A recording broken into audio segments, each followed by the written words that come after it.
If you have ever had even a surface-level conversation about blacks in the United States of America, chances are that you have heard of the brown paper bag test or the paper bag test.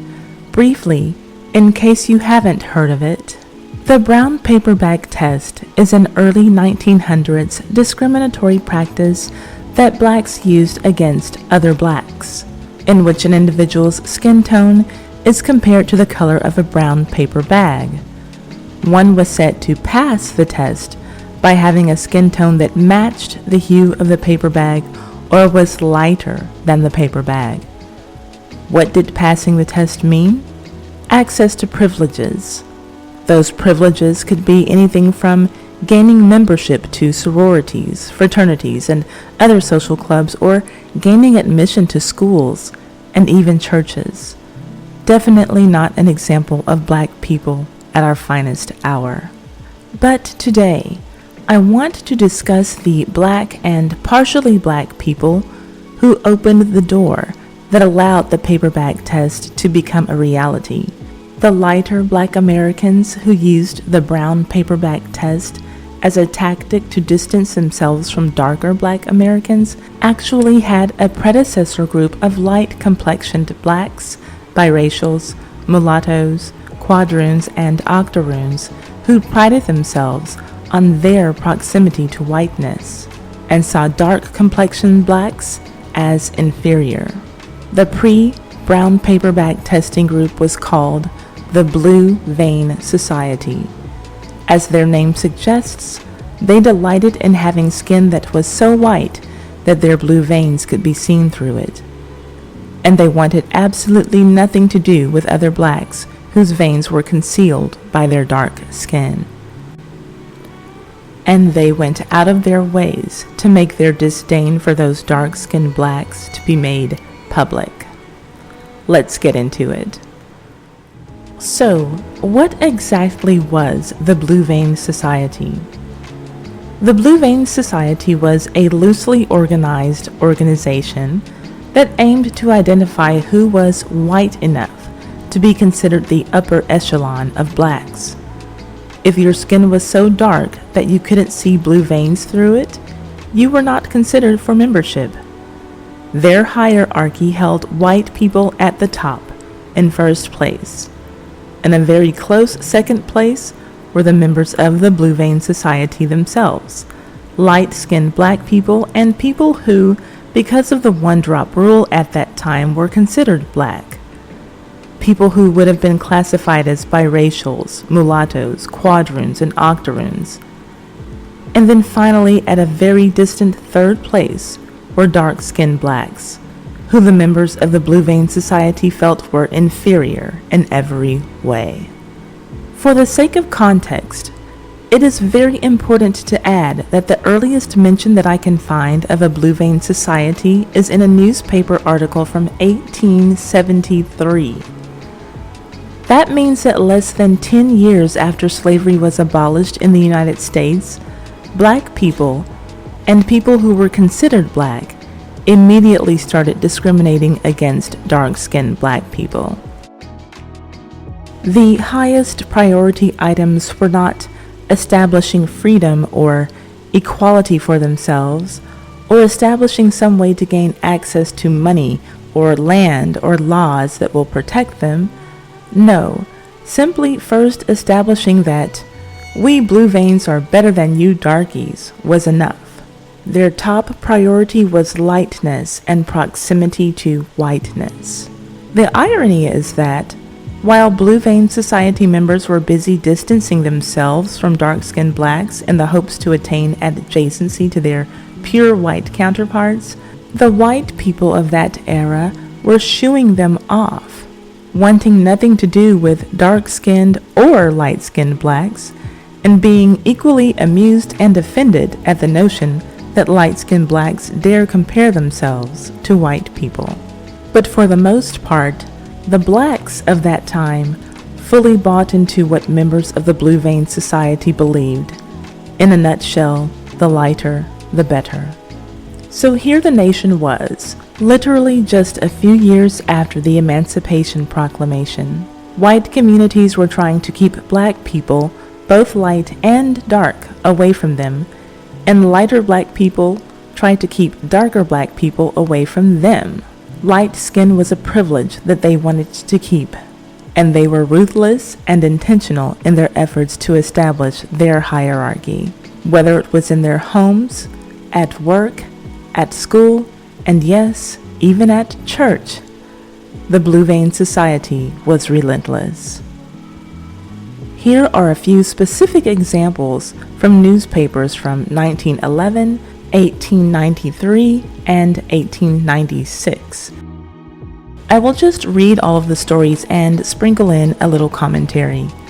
Let's start with the one that seems to be the least harmful, that was published in the Arizona Republican on December 20th, 1893. It was printed in the local briefs that day, and it simply reads, "A Blue Vein Society is being organized by the colored people of Phoenix. Frank Shirley of the Fashion Barber Shop is at the head of the movement, and all the barbers in his employ, except Messrs. Thomas and Polk, will be admitted. All who have white blood are eligible to membership." Nothing much to see here except for that the barbers who were too dark are called out by name in the newspaper. Super tacky. The next story is a bit more harmful and involves Blue Vein Society members denying dark-skinned adults employment as teachers and dark-skinned children access to education. It's from an 1896 edition of the Chicago Tribune, and it reads, "Blue Vein in contempt. Negroes at Washington participate in a race war. Octoroons and other of light color are accused of receiving favors at schools. Factional strife results in a clamor from the full-blooded Ethiopians who resent the snubs. Their brethren accuse them of dullness."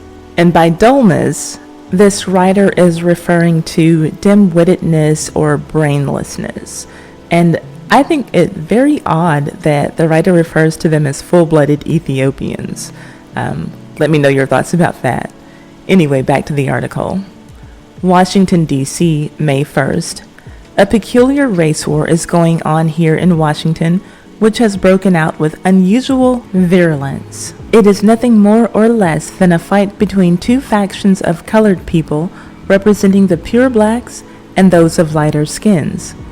The very dark Negroes have begun holding a series of meetings in which they say that those of their race with a large portion of Caucasian blood in their veins are securing all the benefits of the colored schools of the district. The fight has arrived at the stage where the two parties are making serious charges against each other. Men of lighter complexions, like ex-Senator B.K. Bruce, are being charged freely by their black-skinned brethren with misappropriating the funds intended for the use of the colored schools, and also with partiality in the selection of teachers. The pure blacks say that they are not given the slightest show, and that whenever one of their color comes up for examination for the normal school, he invariably is shut out by someone of the favorites whose skin more nearly approaches that of the white people. It so happens that here in Washington that there is a very large contingent of the mixed race. They naturally were the first ones to come north, and the process of amalgamation with the Caucasian is still going on. The light-skinned Negroes say they have secured the greater proportion of teachers and have absorbed control of the schools simply because of the superior energy due to the admixture of white blood.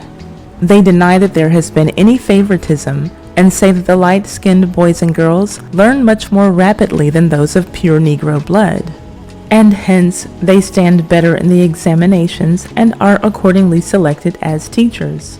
The fight between the two factions has become exceedingly bitter, and at a meeting of the pure blacks, they denounced their fellows and declared it to be their deliberate judgment that the administration of the schools, which is in the hands of the light-skinned colored people, should be inquired into by a committee of Congress. This war of the pure Negro against the mixed race has been on the point of breaking out openly for a long time, but only now has it come to the surface directly. In Washington, there are many so-called colored people who are recognized as Negroes by their fellows, but who would easily pass, and do pass in a crowd, for white people, as they have at best an eighth or a 16th or even a 32nd of black blood. Now this is my commentary here. At a 32nd of black blood, is it not odd to you that they don't just call these people white? That is literally 3.125% black. Anyway, back to the article. According to the old slavery rule, they are recognized still as Negroes, and they generally attend the colored schools and churches. But nonetheless, they are inclined at times to snub their coal-black brethren, and the result has been the latter are casting about for some way in which to bar out the white Negroes from the schools intended for colored people. First, I just have to say that this writer has a way with words when describing dark-skinned black people and even white black people. But anyway, what I'm picking up here is that the darker teachers who were applying for positions were denied. The Blue Vein Society members claimed that it was because the lighter blacks were simply always smarter and always better qualified than the darker blacks. Do you buy it? And light-skinned boys and girls are simply faster learners than dark-skinned boys and girls. So quite naturally, according to Blue Vein Society logic, because the lighter black children learn faster, they will be the ones to occupy those coveted spots as students in those classrooms. Then, as adults, it only stands to reason that they will also be the only ones qualified to teach. So how could the cycle end? The point was that it wouldn't. And this perfectly illustrates how colorism becomes a system, not just individual incidents of, I don't like him because he's dark. And the final Blue Vein Society incident for this video comes from a 1911 issue of the Shreveport Journal. It reads, Blue Vein Society has peculiar sort of fun at expense of Negro Porter. Using stationery adorned with the crude drawing of a coffin, the Shreveport Blue Vein Society has undertaken to scare the daylights out of Addie Hall, a Negro porter employed for several years at the Meyer drugstore. Hall recently received a letter from the society, which is evidently composed of "Yaller niggers," reading as follows. And obviously that is a phrase that the writer came up with. That is not my own commentary. Back to the letter. The letter reads, Shreveport, Louisiana, February 23rd, 1911. Mr. Addie Hall, Shreveport, Louisiana. Dear Sir, we recognize you as a man, but we remember you are a black man. By foul flattery, you have seduced and married a daughter of the quadroon and octoroon race.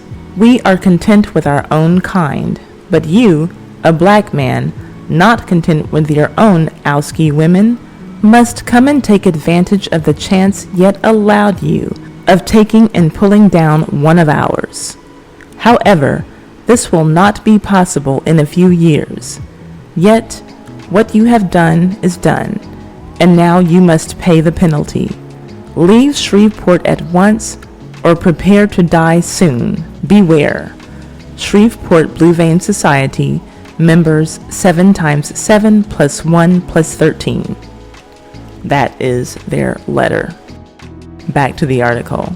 The matter was taken up with the sheriff's office, and at the direction of the sheriff, Hall will ask the post office authorities to investigate. In the meantime, Hall is going right along with his work at the drugstore and isn't losing any sleep over the threatened trouble that the yellow coons have up their sleeves in his behalf. However, joke or no joke, the letter went through the Shreveport post office, and the chances are that if Uncle Sam learns the identity of the society members, some of them will be wearing stripes. That is the end of that article. So, Death threats. That's it. I don't think that this story requires any further commentary. I did look further to find out if a follow-up story was ever printed revealing the identities of these Blue Vein Society members, but it seems that this particular story was a one and done in Shreveport, Louisiana. Of these 3 news stories, which one was the most shocking to you and why? Let me know in the comments section. These stories are just a few of many stories in which blacks, or people who were considered to be legally black, displayed racist actions towards other blacks for simply being dark-skinned. Again, these Blue Vein Societies started popping up all over the nation just as slavery ended. Chattel slavery, a time when all shades of black people were seen as inferior. As soon as it ended, the first order of business was to make sure that darker blacks know that they were inferior. The notion seems sickening. And before someone leaves the comment, well, we all learned it from our masters during slavery, because when discussions about colorism arise, that comment is invariably in the mix, I have to disclose the uncomfortable fact that colorism existed among blacks before any black people ever had known what a slave master was. Perhaps that is a video that I can make for another time. Until then, do you see any remnants of the Blue Vein Society that exist in one form or another today? Let me know in the comments section. I'd love to see your answer.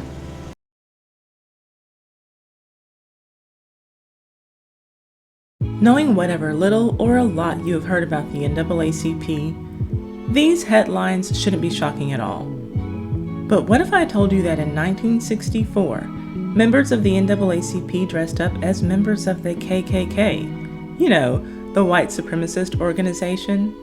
Yeah, they did that for fun, all whilst pretending to lynch a black guy who was also an NAACP member. Because, you know, that's funny. And not only that, but it was also covered by Jet Magazine, America's leading black magazine at the time. And they didn't cover it as a shame on you NAACP type of story. It was all about fun and games. Ha ha ha. NAACP, you crazy cats. Let's get into it. But first, if you like these videos about the most scandalous stories from yesteryear that make Ty's Hot Mess History a time capsule for the culture, subscribe and hit the notification bell so that you can know every time that I upload one of these videos or every time that I live stream. And comment I subscribed in the comment section so that I can say hello to you. Now, on to why you are here. The NAACP has been full of malarkey for a long time. One of their relatively recent instances of foolishness that comes to my mind is the NAACP Image Awards. In 2018, the actor Omari Hardwick won their Image Award for Outstanding Actor in a Drama Series for his role in Power. So I just whispered to Chadwick, he and I go way back. Chad actually auditioned me years ago, y'all don't know that. Then I just saw Lawrence, who's a mentor of mine.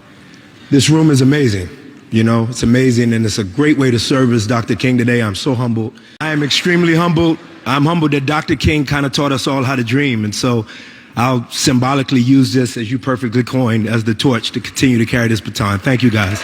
Yes, let's never forget Dr. Martin Luther King as we carry the torch. In case you are not familiar with Power, Omari Hardwick portrayed a character named Ghost, a husband, father, and businessman who was a murderous drug dealer and who cheated on his wife. So yeah, let's accept this one for Dr. Martin Luther King Jr., this Image Award.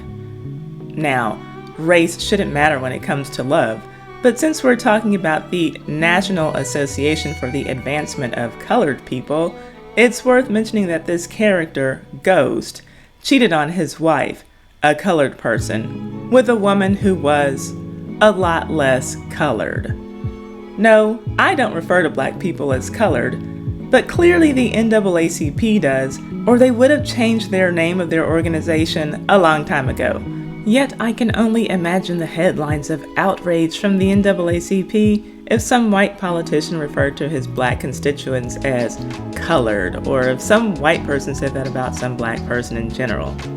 Now, that's just a hypothetical example of the NAACP's hypocrisy and outrage, but check out these headlines. This one from 1962 says NAACP and KKK may clash in Atlanta. Well, that sounds about right. They would have been on polar opposite ends regarding the issue of hotels accepting black guests. That was what that article was about. Then there's this one from 1977. NAACP protests KKK unit. That seems logical too. The NAACP was demonstrating against the Klan because of their presence in a section of Queens. Then there's this 2021 news story about a Florida man, isn't it always a Florida man, in blackface. Well, tonight, the NAACP in Brevard County is speaking out after a firefighter dressed up in blackface for a costume party. And at this point, my only thought was, I know that ain't who I think it is. Because, remember this?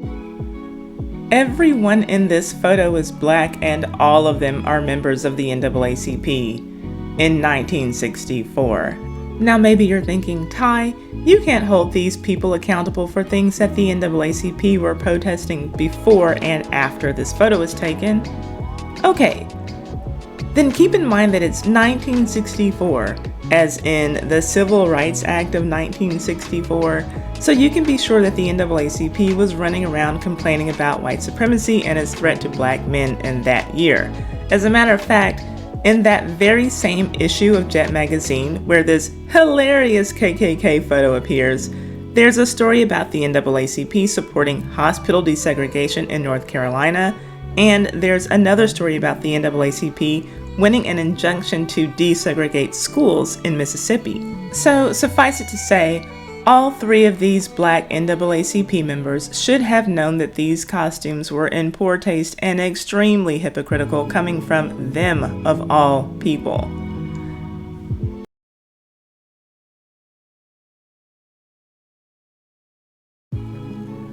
Kwanzaa is a holiday that has loosely been taking form since the early 1800s. Today, we know it as a holiday that is celebrated starting the day after Christmas that goes until New Year's Day.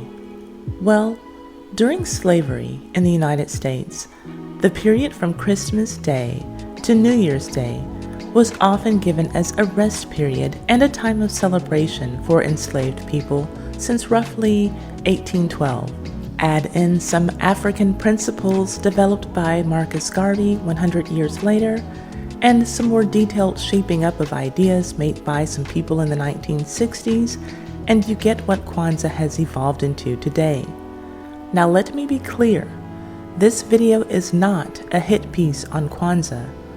While I have never celebrated it and never will, I don't see any problem with its 7 principles: unity, self-determination, collective work and responsibility, cooperative economics, purpose, creativity, and faith, not standing alone by themselves.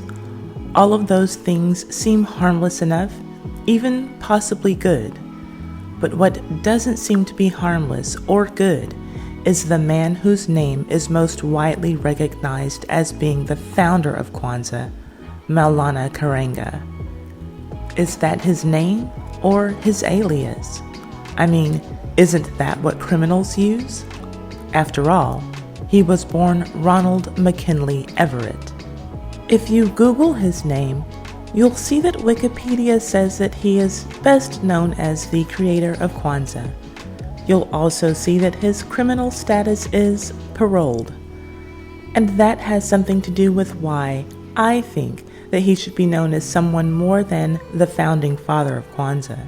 He should be known more widely by a few other labels like possible accessory to murder, accused rapist, and definite torturer. Let's call him Ron Karenga for the purpose of this video.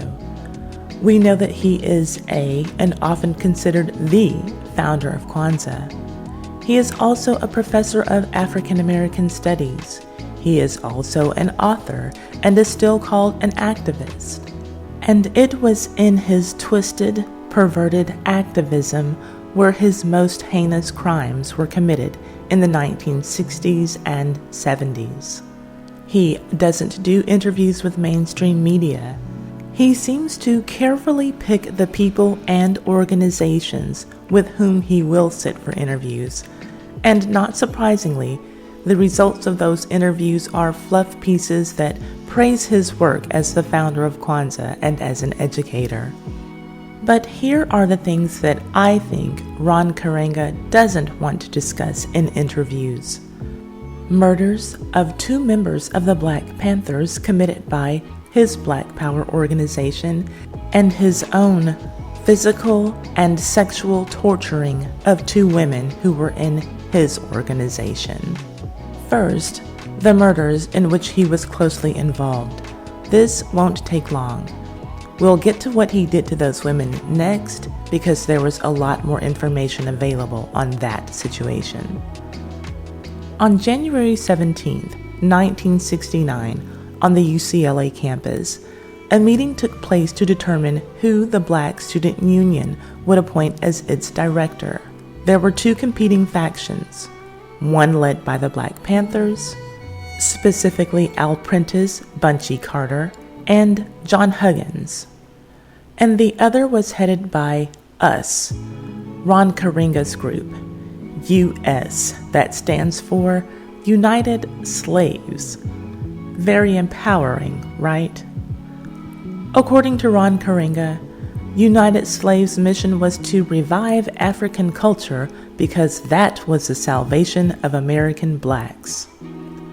So, the nominee to direct the Black Student Union, who was put forth by Ron Karenga and US, lost. And when he did, Ron Karenga's United Slaves members pulled out guns and killed the 2 Black Panthers, Bunchy Carter and John Huggins. 5 of Ron Karenga's US members were indicted for murder and conspiracy as a result of these killings. 3 of them were ultimately apprehended and convicted of second-degree murder. Yet, Ron Karenga's involvement as the leader of this organization has been widely swept under the rug. Why? The prevailing thought that was then and is now is that underneath Ron Karenga's shaved head, dashiki, and bad Swahili was just someone who was secretly working as a police agent. You can dive into that for yourself. On to the torture of the women in his organization. I can speak more freely and more in depth on this matter because Ron Karenga was found guilty of this and did serve time for it. And there are a few records of the court trial in existence, mostly periodicals that reported on the case. In 1971, just 5 years after the founding of Ron Karenga's holiday, he was convicted of felonious assault and false imprisonment for torturing 2 women who were members of his US organization at his Inglewood, California home, crimes for which he served 4 years in prison. Here is what the Los Angeles Times reported on May 13, 1971, in an article called Karenga Tortured Women Followers, Wife Tells Court. Quote, Black nationalist Ron Karenga and 3 members of his militant US organization beat and tortured 2 of his young women followers a year ago, Karenga's wife testified Tuesday. Mrs. Brenda Lorraine Karenga, who now lives in Virginia, said Karenga sat on the stomach of one of the victims while water was being forced into her mouth through a hose. She testified that she also heard screams and yells coming from the garage where the defendants were holding Deborah Jones and Gail Davis, both 20, and noises which sounded to her like someone was being whipped. End quote. But that's just a small part. Here are some of the details that were told on the witness stand during the trial against Ron Karenga and his co-defendants. The victims, Deborah Jones and Gail Davis, both 20 years old at the time, said that they were at Ron Karenga's home when, in a drug-induced fit, he accused them of trying to kill him by placing crystals in his food and water and in various areas of his house, which was never found to be true. When the ladies denied it, these are the things that Ron Karenga did to them, or told his United Slaves cult followers to do to them. The women were told to remove their clothes. Then, naked, they were beaten with an electrical cord and also with a karate baton. They were hit on their heads with toasters. A hot soldering iron was put in Gail Davis's mouth and against her face. One of Deborah Jones' big toes was placed in a vise, which was ordered to be tightened by one of the defendants. The following day, Ron Karenga told the women that, quote, Vietnamese torture is nothing compared to what I know, end quote. Luz Tamayo, the second defendant, and you'll want to remember that name, her name, reportedly put detergent in their mouths. Lewis Smith, another defendant, turned a water hose on them so that the hot water was running full force on their faces, and Ron Karenga, holding a gun, threatened to shoot both of the women. Thankfully, he didn't shoot them, but he did, according to sources, burn both of the women with lit cigarettes and insert a water hose into their vaginas while forcing alternately cold and very hot water into them. During the trial, the scars and cuts on Deborah Jones' back were shown to the jury. Now, all of this is beyond terrible. It's enough for me to end this story right here. But you'll find that this video is like a very disturbing infomercial, because wait, there's more. Seemingly, Ron Karenga had all of his torture plans already laid out, but according to Deborah Jones, the detergent and water hose punishment was added by Ron at the last minute simply because she would not cry after having been subjected to all of the other torture that he had already put her through in that ordeal.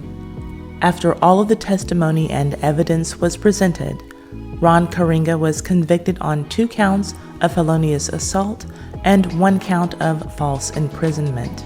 He was sentenced to 1 to 10 years in prison in September of 1971.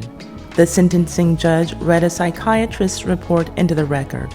It stated that, since incarcerated, Karenga, quote, has been exhibiting bizarre behavior, such as staring at the wall, talking to imaginary persons, claiming that he was attacked by dive bombers, and that his attorney was in the next cell. Karenga now presents a picture which can be considered both paranoid and schizophrenic, with hallucinations and illusions, inappropriate affect, disorganization, and impaired contact with the environment, end quote. Well, I guess that Ron Karenga worked out all of those issues in a relatively short time, because despite the viciousness and the extent of his crimes, he only served 4 years in prison. One of the things that helped him to get out so quickly was that psychiatric evaluation that concluded that he was insane. That evaluation, coupled with a fierce letter-writing campaign from his extreme followers, led to the granting of his parole in 1975. So I'm sure that you're thinking, he got released, and because he served such a short sentence for such heinous crimes, he hung his head low and went to live in hiding for the rest of his days. No, that's not what happened at all. 4 years after his release from prison, he was hired to run the Black Studies Department at California State University in Long Beach. Since then, both Ron Karenga and Kwanzaa have received overwhelmingly favorable coverage from both national and local media. His past crimes, violence, and time in prison are hardly ever mentioned. On the rare occasions when the subject is raised, Karenga merely lies and says that he was a political prisoner during the 1970s. political prisoner Mai Haini. Now, I'm not saying that Ron Karenga was or was not, or is not some type of police agent. There are people who hold him accountable for his crimes who still debate that point. But I will say that there are a couple of reasons that I can understand why people might think that. 1. The court transcripts from his trial seem to have disappeared. Had it not been for newspaper archives and other periodicals that followed this trial, I would not have had a lot of material for this video. And I'm glad to see that I'm not alone. When Paul Mulshine, a New Jersey journalist, was researching Ron Karenga back in 1999, he was advised that transcripts of witness testimony from Ron Karenga's 1971 trial simply could not be found.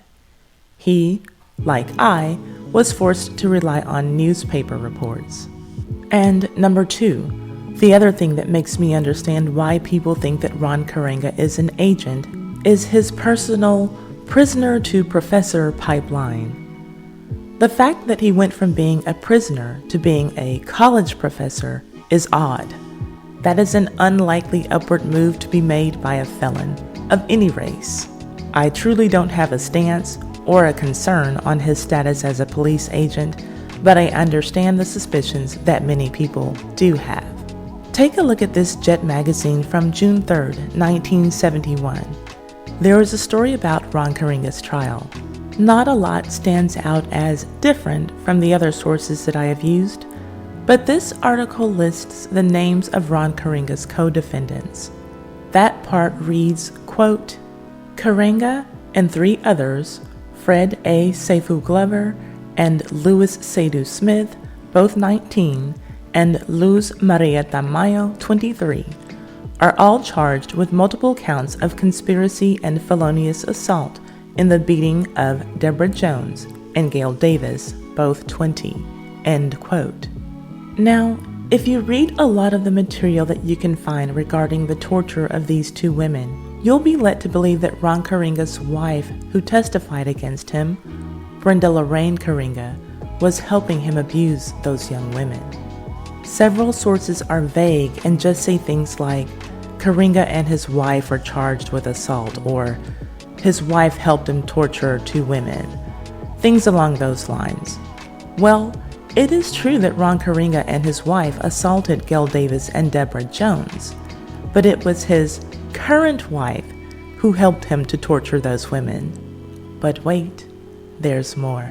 I told you to remember the name Luz Tamayo earlier. I told you to remember that name because she is his current wife.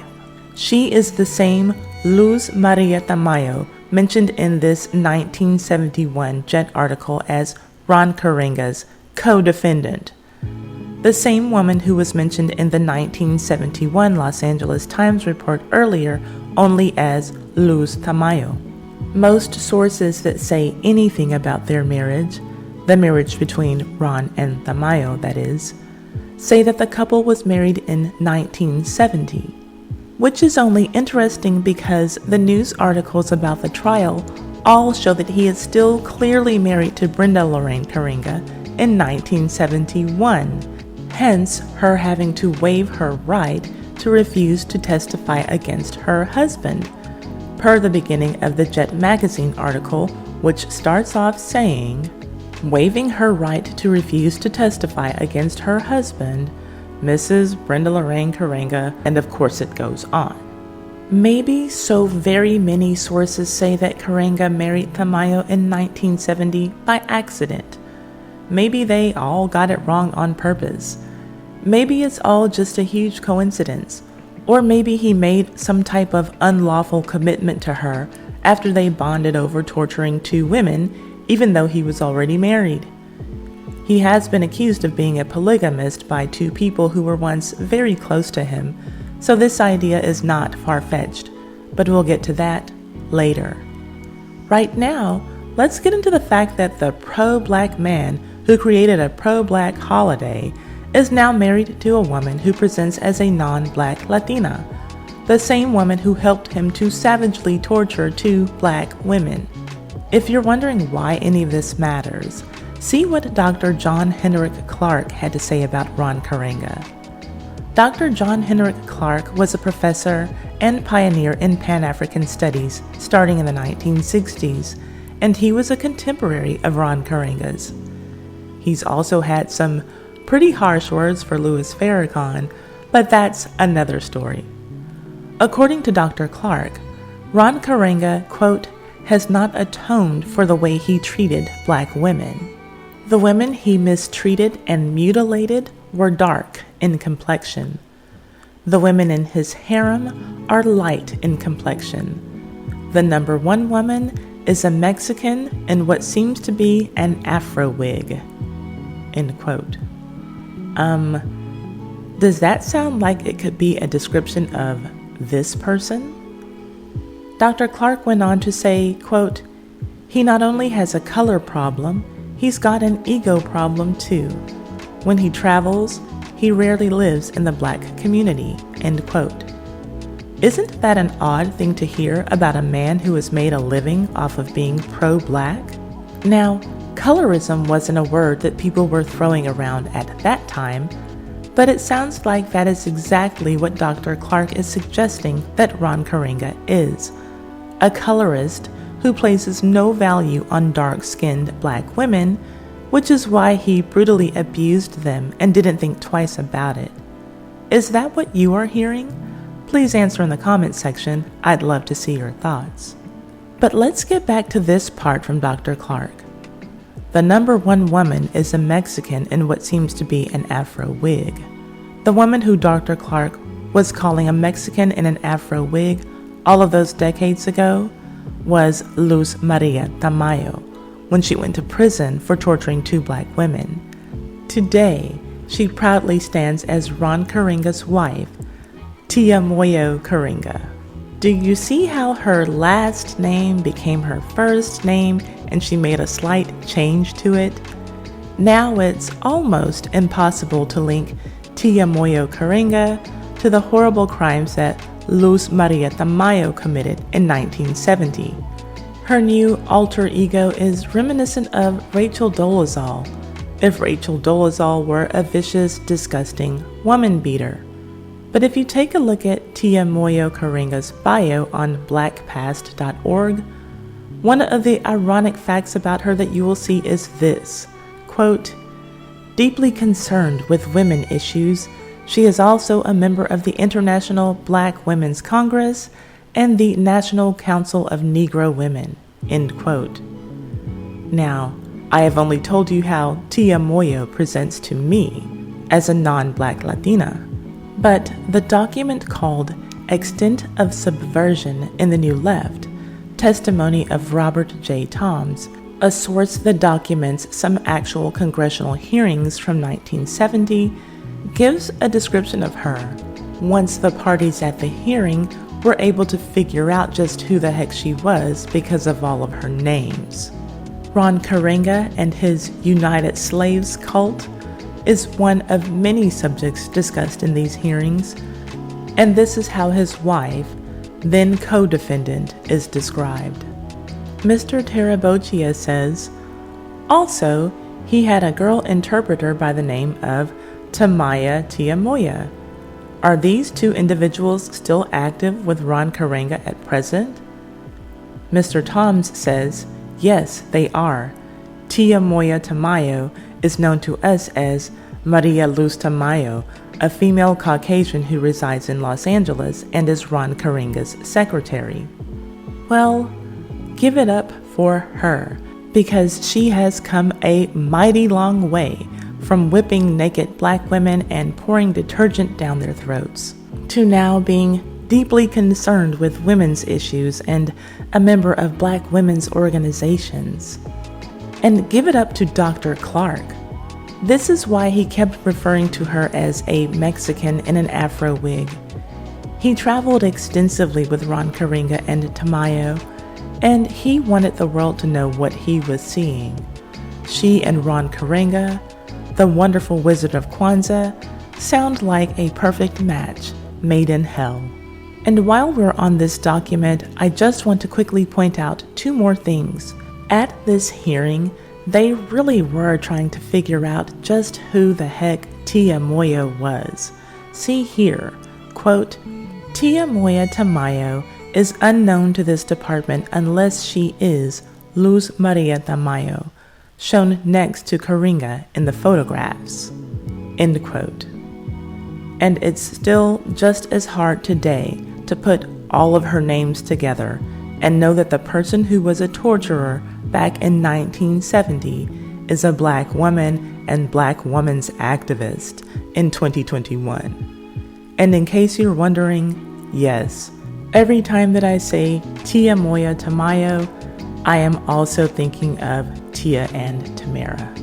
Secondly, there is this, which also supports Dr. Hendrik Clark's claim that Ron Karenga was a polygamist and had a harem of women with Tamayo at the top. It is the list of the officers of United Slaves. Keep in mind that this hearing was in 1970. Brenda is listed as an officer, and we know that she was his wife and that she was still married to him in 1971 when she testified against him. And Maria Luz Tamayo, his partner in crime, who is way more often than not shown to be his wife since 1970, is also shown as an officer at that time. After reading everything that Dr. Clark had to say about Karenga and seeing how the timelines with these women are overlapping, I have a hard time believing that Karenga wasn't sleeping with both of these women at the same time, and possibly others too. I could be wrong, but he seems twisted enough for that to be the case. This couple, wow, if revisionist history was a couple. There you go. I know that this information is a lot to keep straight, so this particular document, as well as some of the other redacted documents that I have shown in this video, will be available for my YouTube channel members to see. But I digress.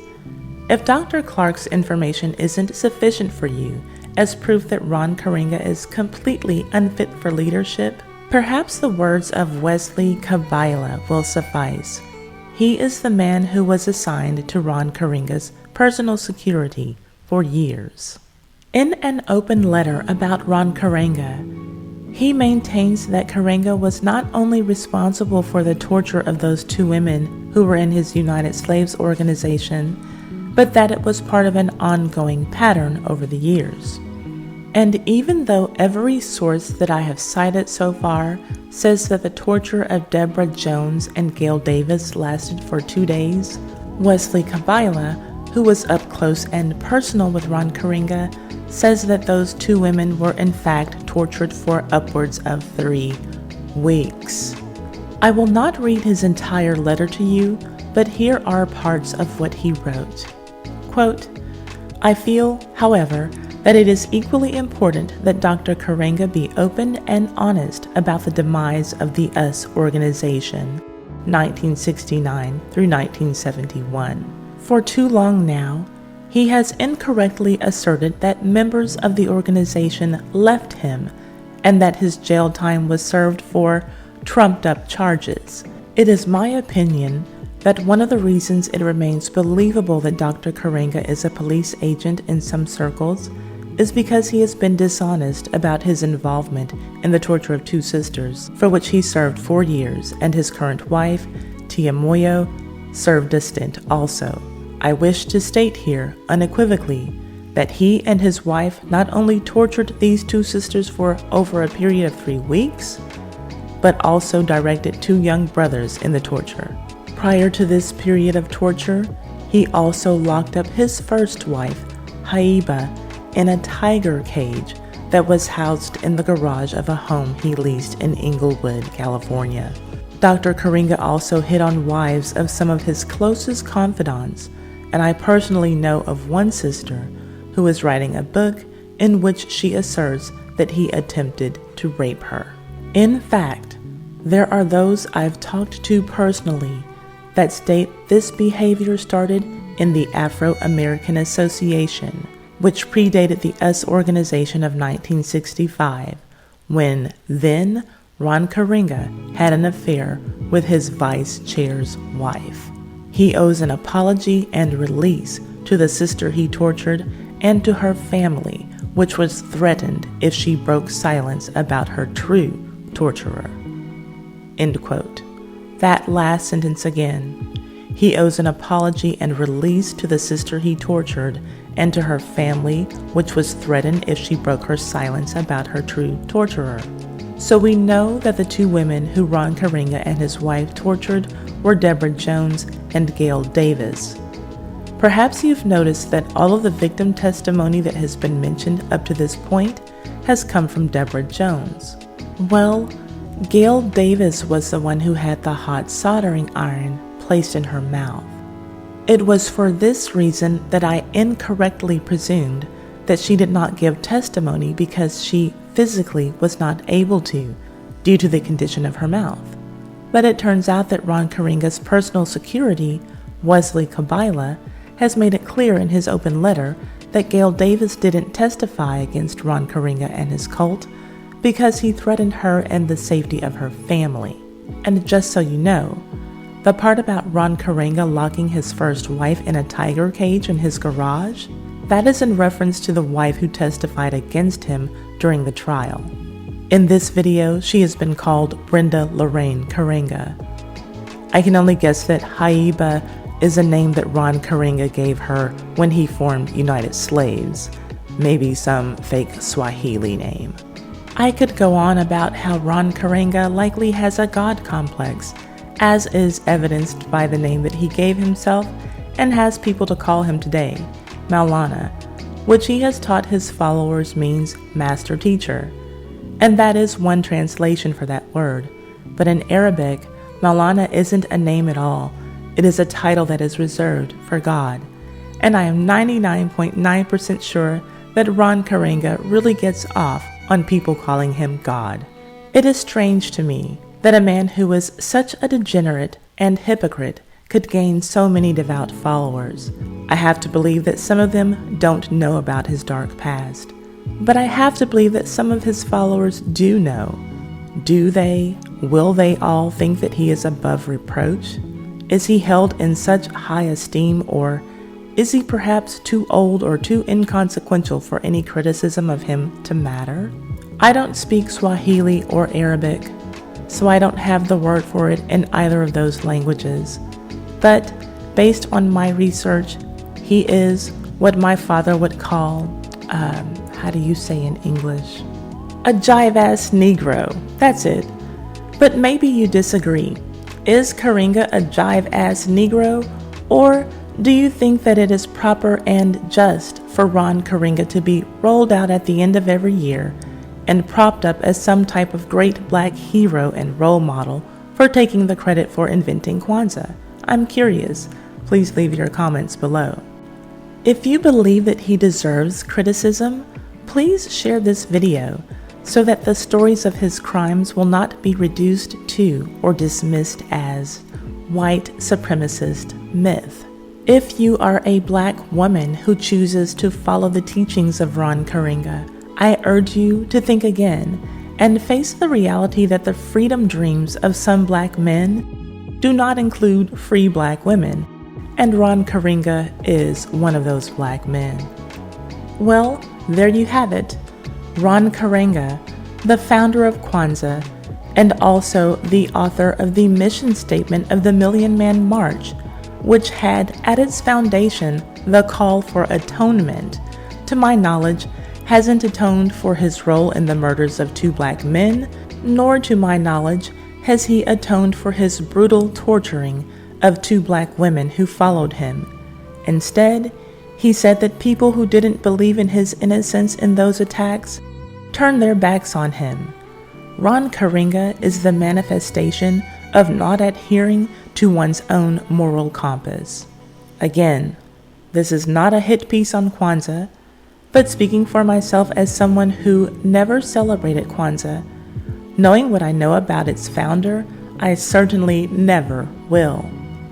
Now, beyond the holiday itself, if you are someone who chooses to follow Ron Karenga, I warn you not to bother challenging me on his behalf.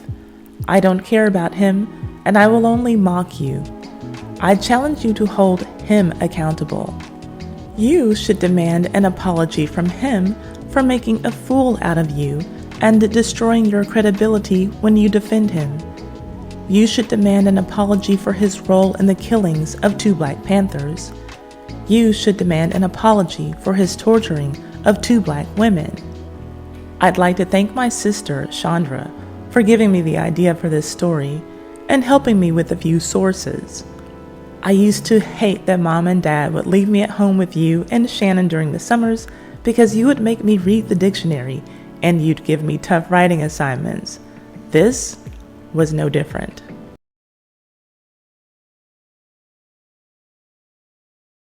Nancy Wilson is remembered as a great jazz singer, but the truth is that she was a pioneer of jazz, blues, pop, and soul music. There are a number of interviews with her in which the interviewer is asking her just which genre of music does she sing.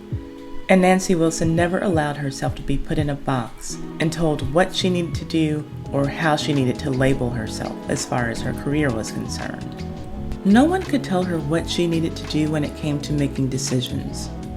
But that's just what Cecil B. Moore tried to do. In the 1960s, Cecil B. Moore was a politician, lawyer, and served as the president of the NAACP for a while. He's one of those activists who often gets mentioned in the same breath with Martin Luther King, and therefore people say that he is worthy of respect. Now, we always hear stories about these great civil rights leaders, and while some of them may have caused some change for the better, a lot of them exhibited behavior that was downright despicable when it came to Black women. And Cecil B. Moore is one of those civil rights leaders. In response to hearing a rumor about Nancy Wilson not wanting to hire a Black attorney or accountant, he stormed her dressing room and her show stage to give her a piece of his ignorant mind about her business. Check out this story from the March 11, 1965 issue of Jet magazine that breaks down the events of that night. The article is titled, "Philly NAACP Chief Clashes with Singer Nancy Wilson." Quote, "Fireworks erupted at the plush multi-million-dollar Latin Casino in Cherry Hill, New Jersey, just across the Delaware River from Philadelphia, when fiery Philadelphia NAACP President Cecil B. Moore invaded the nightery with a party of 20, commandeered a ringside table, and from this standpoint jeered and swore at singer Nancy Wilson for 45 minutes. The volatile attorney, whose passion for silk suits and an acid tongue have made him a controversial national figure, denied he called Miss Wilson a blank, and I do believe that B and B is for black, B-I-T-C-H, but I did call her an Aunt Jemima, B-I-T-C-H, from the audience, he corrected." End quote. So he's saying that he didn't call her a black B, but he did call her an Aunt Jemima B. So, back to the Jet article. Quote, "Moore was irked over an article which first appeared in the Los Angeles Sentinel, which quoted the singer as saying it was impossible for her to find Negro lawyers and accountants with sufficient corporate experience to handle her affairs. Therefore, she had to employ white lawyers and accountants for the job." End quote. Now, the Los Angeles Sentinel is a Black-owned newspaper based in LA that started in 1933. One of their stories misquoted Nancy Wilson. She wasn't looking to hire an attorney or an accountant. She told the Sentinel that the accountant and attorney who were already in her employ had been with her for 5 years and that she had no plans on making any changes because she liked how they were handling her business. So now I'll cut to this article from the Courier-Post, published on February 24, 1965, that explains the misunderstanding. Quote, "A remark that was never made was blamed today for remarks which stopped a show at the Latin Casino. Both singer Nancy Wilson and her attorney, Jay Cooper, denied that she ever made the remark which triggered an outburst by Cecil B. Moore, president of the Philadelphia branch of the NAACP. The attorney said that the performer denied she ever had made that statement. I wasn't looking for anyone," the singer added. I've been dealing with and have been represented by the same people for 5 years, end quote. Now let's get into what Cecil B. Moore did. You've heard Nancy's words, but let's assume that she actually did say that she couldn't find a competent black attorney or accountant. Does that warrant what Cecil did? Back to the Jet article. Moore went to the casino to demand that she make a public apology, but when Miss Wilson balked, he went into action. Miss Wilson later asserted that she was misquoted in the article and that her remarks were taken out of context. Witnesses contend that Moore kept up a steady stream of invective and abuse aimed at Miss Wilson as she was performing on stage. Ignoring pleas of the predominantly white audience, who yelled at him to keep quiet, when a white patron seated with his wife at the next table complained to a waiter that Moore's profanity was annoying, the NAACP leader leaped to his feet and charged his new foe. Moore told Jet, "I called her those names. I will call any Negro those names who don't hire Negroes and try to stifle their ambitions. I went before a NAACP meeting and explained to them my stand, and both the meeting and my board of directors agreed with me." Moore boasted that his antics held up Miss Wilson's show for an hour.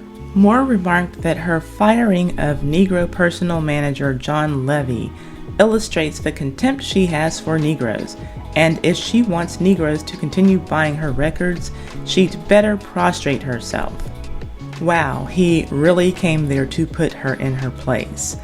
Back to the article. Meanwhile, Miss Wilson on stage somehow never missed a note, and maintaining her smiling composure despite the disturbance, concluded one song and began another.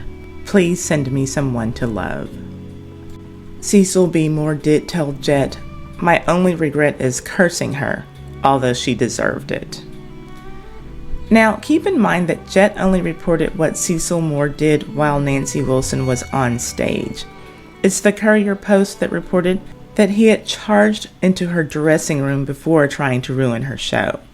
Quote, Cooper said Moore had come into the singer's dressing room to demand that she apologize for a statement that she had been unable to find a competent Negro attorney and accountant, end quote. And even though Nancy denied making the statement in her dressing room, where, by the way, he had no business being, a total violation, he still went on to try to publicly embarrass her and wreck her show. He wanted to intimidate her into submission. A total clown. And think of it, these are the guys who were running around complaining about white men calling them the N-word, but never had a problem using racially charged language at their own group of women. Aunt Jemima Bitch, that's kind of about as bad as it gets. Just another civil rights activist clown. But here's the kicker. The very next month, Cecil B. Moore was invited to a black church to be the guest speaker at their annual Women's Day event. And his topic? Civil rights. Of course. Sheesh. They've never been held accountable, y'all.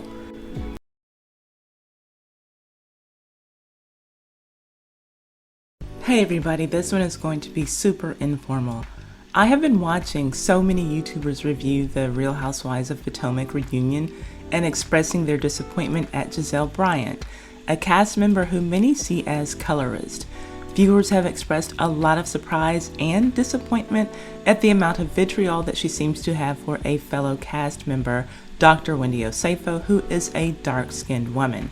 Now, the viewers seem to be surprised because Giselle's father, Curtis Graves, was a civil rights activist in the 1960s. It's often mentioned that he worked alongside Dr. Martin Luther King Jr., and the notion is that because of her father's history in civil rights, that Giselle should be a better person when it comes to black women. Now, y'all know here on this channel, if you've been on this channel for a while, I question all of those men who were civil rights leaders. I don't really believe that a lot of them were really about what they say they were about. And I have to believe that perhaps Giselle got her nasty attitude about dark-skinned black women from watching her own father. I'm going to show you this article from the Austin American that was printed in 1972 and just read some excerpts from it. The article is called Senator Jordan's Chances for Congress Are Good. And the man who was running against Senator Barbara Jordan was Giselle's father, who ended up losing to Barbara Jordan. And in a Texas Monthly article that was written about him after Real Housewives of Potomac started airing on Bravo, he admitted that he still didn't really have anything nice to say about Barbara Jordan. So you tell me, is it just me, or does that sound like Giselle's attitude towards Wendy Osefo, who really just beat Giselle at a game of words, being able to more wittingly insult Giselle after Giselle came for Wendy's marriage 2 seasons ago? Well, yeah. So Wendy told her off, and here we are a season later, and Giselle is trying to ice Wendy out from cast recordings. Well, she's successfully doing that and still expressing that she doesn't like Wendy. Maybe, just maybe, Giselle gets it from her daddy. So here is a little bit from this article. Here we go. Senator Barbara Jordan, whose record of firsts for her race is rapidly becoming legendary in Texas politics, seems certain to be the first black woman ever elected to Congress from the South. So keep in mind that Giselle's father had some firsts of his own as well. But here we go, back to the article. But to get there, she must defeat or tolerate, according to how you measure it, challenges from 2 black men in the Democratic primary and 2 Republicans. Miss Jordan, 36, has become the undisputed political leader of Houston blacks since she was elected to the Texas Senate in 1966. The district's 476,000 population is 42% black, 45% white, and 12% Mexican American. But the very makeup of the district itself and how it came to pass has become the top issue used against Miss Jordan by her closest competitor, Representative Curtis Graves. That is Giselle's father. Graves, 31, who calls Miss Jordan the Aunt Jemima of Texas politics, is given little chance of winning the Democratic Party primary race for the congressional seat, but he is giving Miss Jordan a daily irritant. And by the way, the article that the Texas Monthly wrote about him, it's called The Agitator. That's how they describe him. And is that not how you can describe Giselle on the cast of Real Housewives of Potomac? She is an agitator. She stirs up trouble. So maybe, again, maybe, just maybe she gets it from daddy. Back to the article. He says, she traded your black Senate seat for her own seat in Congress. Graves exhorts audiences deep in the black side of Houston. He has some facts on his side. Lieutenant Governor Ben Barnes, with whom Miss Jordan has had a lasting political friendship, did draw last year's redistricting bill to ensure her a safe congressional district, and her old seat in the Texas Senate was redrawn in such a manner that most observers agree it is impossible for a black to be elected. Then Graves moves even more, stinging in his attack. Quote, redistricting was an attempt to cut down any black man from ever having any power. I say that the white man has used our women too long. Now they are using them in Congress. End quote. So it sounds like he's upset that he couldn't use Barbara Jordan. She did make some savvy political connections. She was a businesswoman. She worked her way, worked her jelly, made some friendships. She was a politician. He kind of got his political start as a protester. And it's even remarked in one of the articles that I read about him that every protester is not a politician. So he's kind of like good at being like Giselle, running his mouth and making a scene.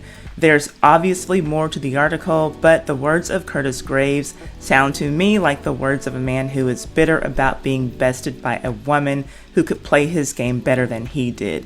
And she has the nerve to be dark-skinned on top of it. What do you think? Let me know. This article is from 1972. Giselle was born in 1970. But it seems like he never let go of his grudge against Barbara Jordan. And if he would say that about a black woman, like say that she's Aunt Jemima, the Aunt Jemima of anything to the press, I can only imagine what he would have said behind closed doors, kitchen table talk. Let me know what you think about it. Did Giselle get her colorist ways, as some of us see it?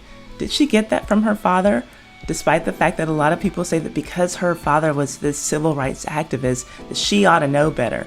Yeah, on this channel, we question and we look at civil rights leaders sideways with a side eye all day, every day.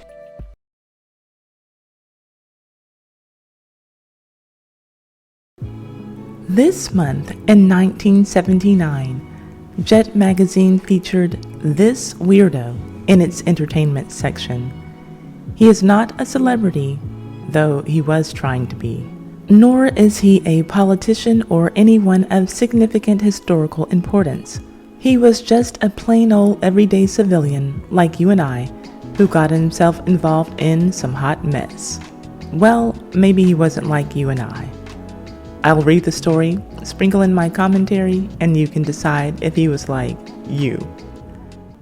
Today's story comes from this issue of Jet magazine, dated March 1st, 1979. The article is titled, "Nigger Boy's His Name, Country Music's His Game." And it reads,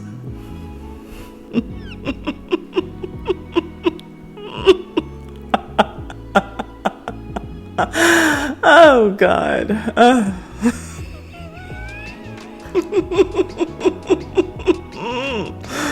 Okay. Get it together, Ty. Read. He calls himself the only registered nigger in the country, and for good reason. In 1976, Lee M. Coleman petitioned the Montgomery County Court to have his name legally changed to Nigger Boy. Judge Walker Hobby Jr.'s order of April 17, 1978, made it official, and Nigger Boy hasn't winced once. In fact, he's angling toward making a fortune on the name.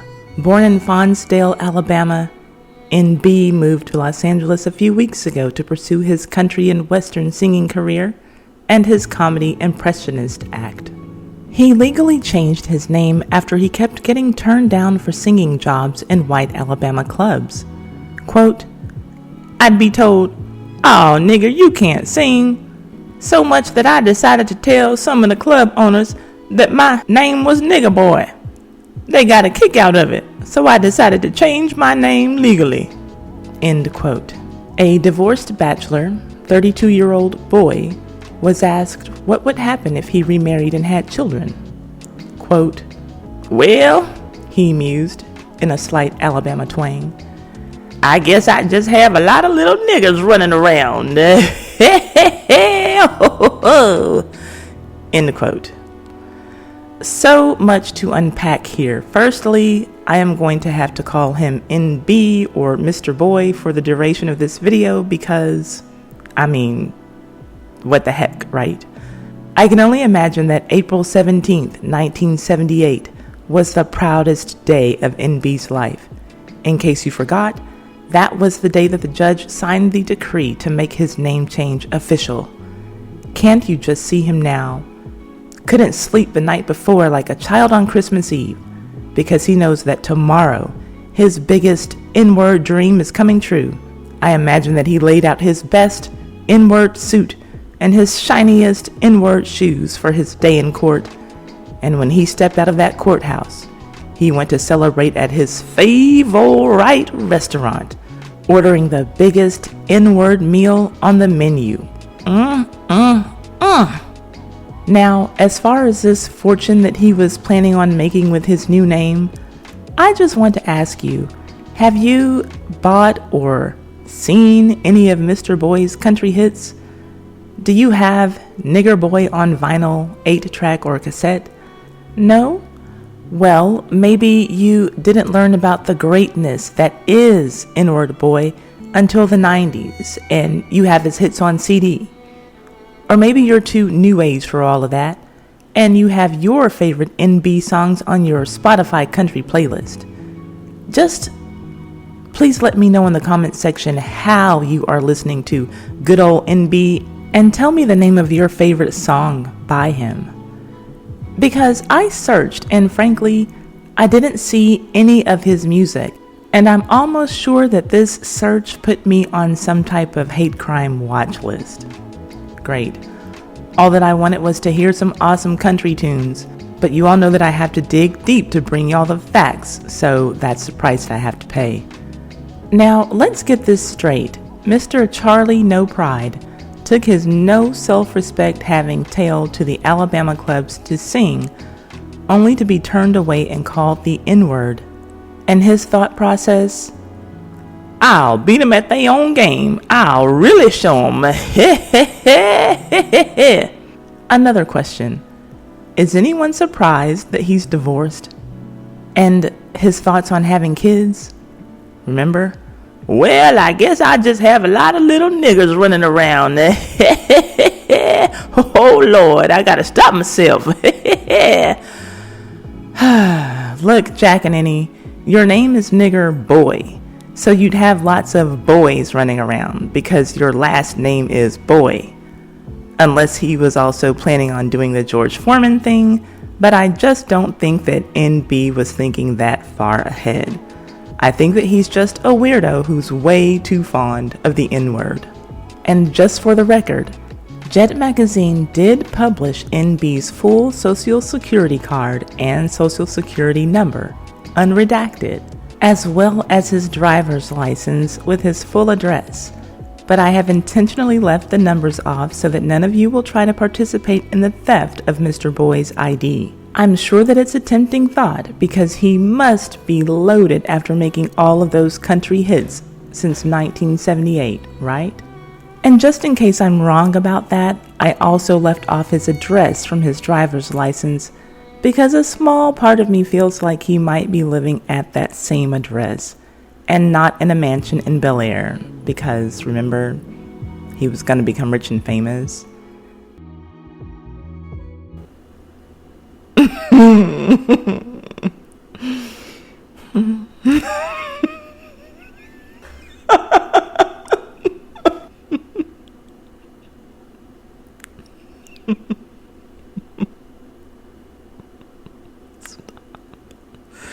Okay. Oh, shit. Okay.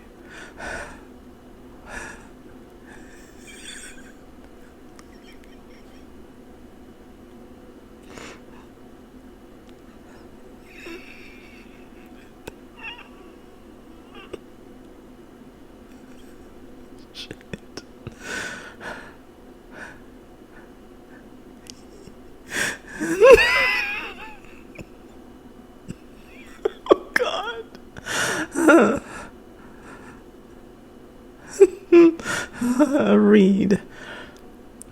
He calls himself the only... Stop, Ty. Come on. Let's go.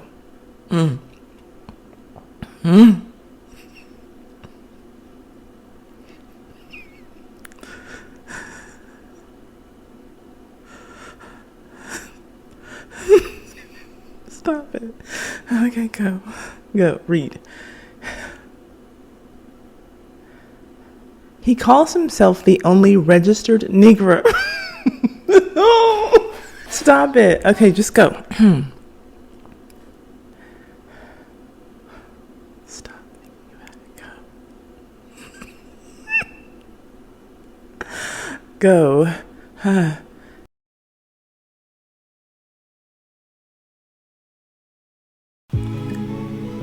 Were you or are you still a fan of the movie The Color Purple? I was not when it was released in 1985 because I didn't see it until 1994, my junior year of high school. That one time was the first and last time that I watched that movie, so I can definitely classify myself as not a fan.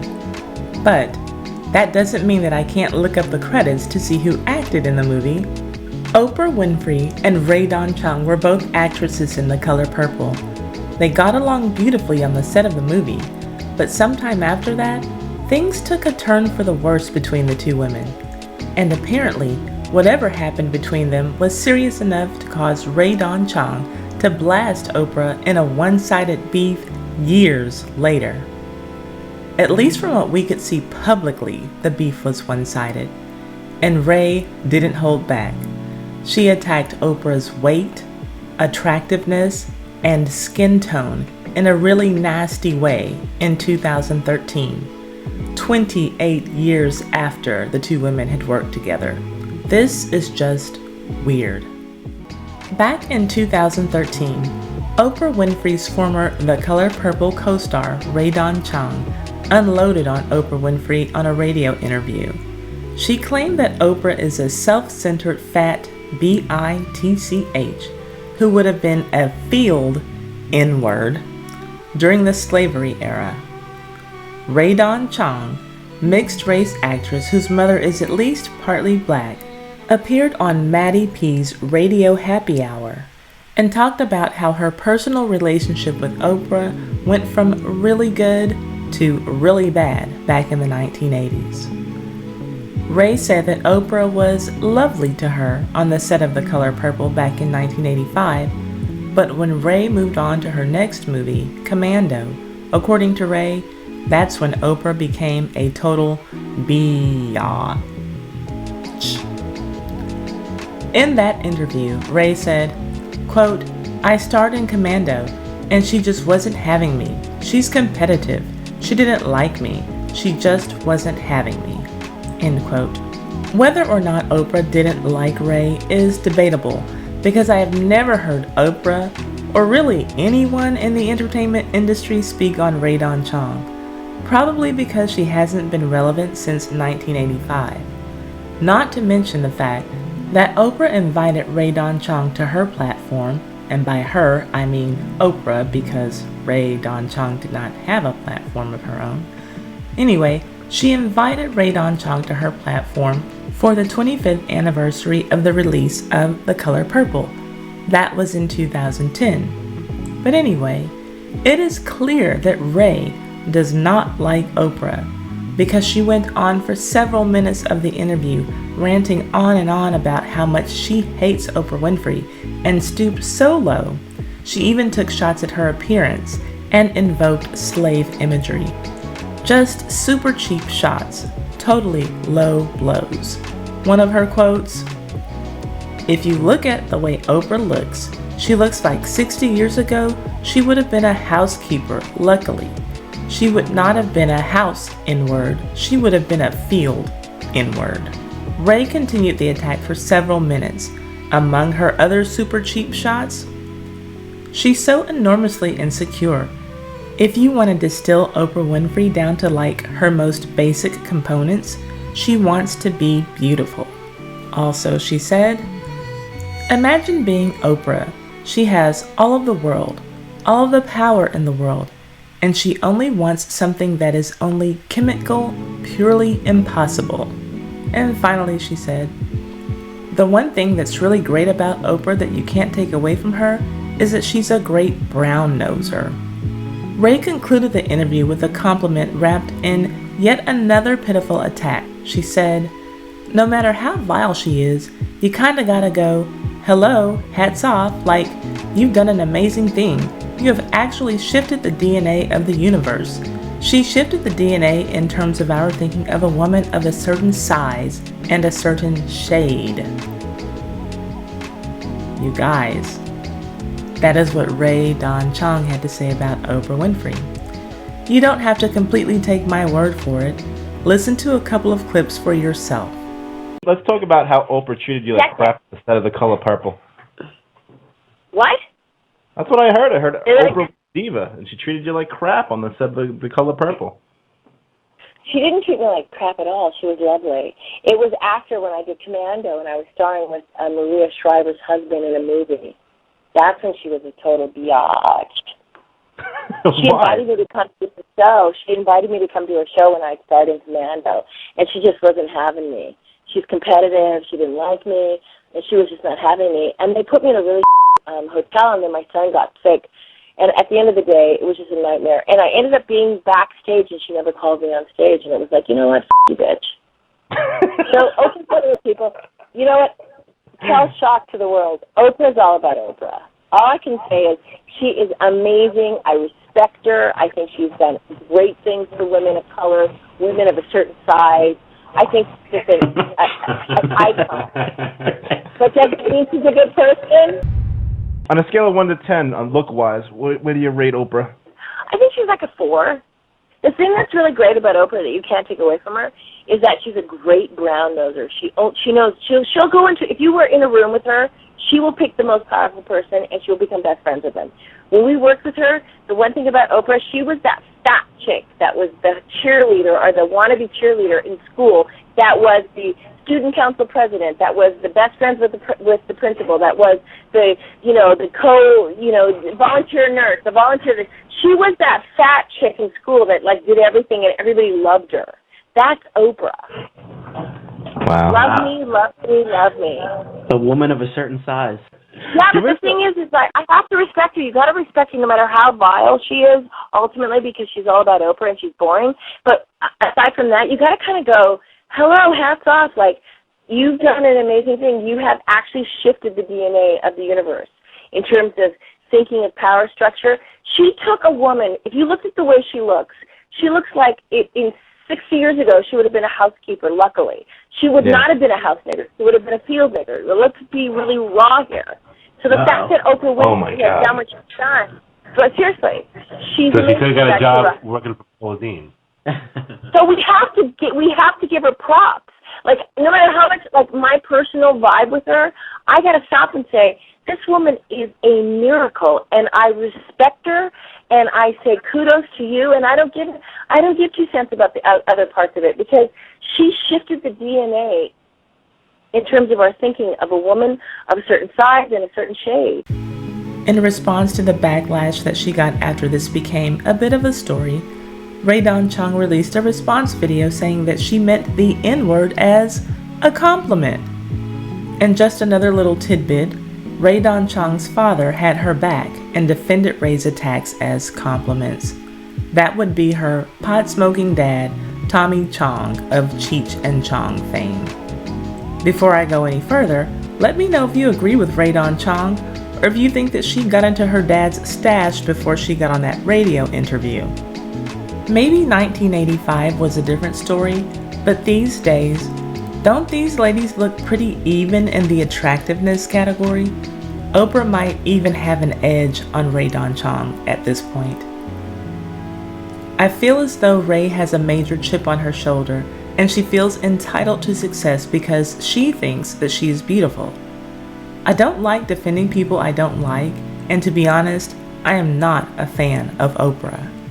That being said, I feel 100% like Rae thinks that her own looks should entitle her to the success and fortune that Oprah has, and that is why she continued to harp on Oprah's looks in that interview.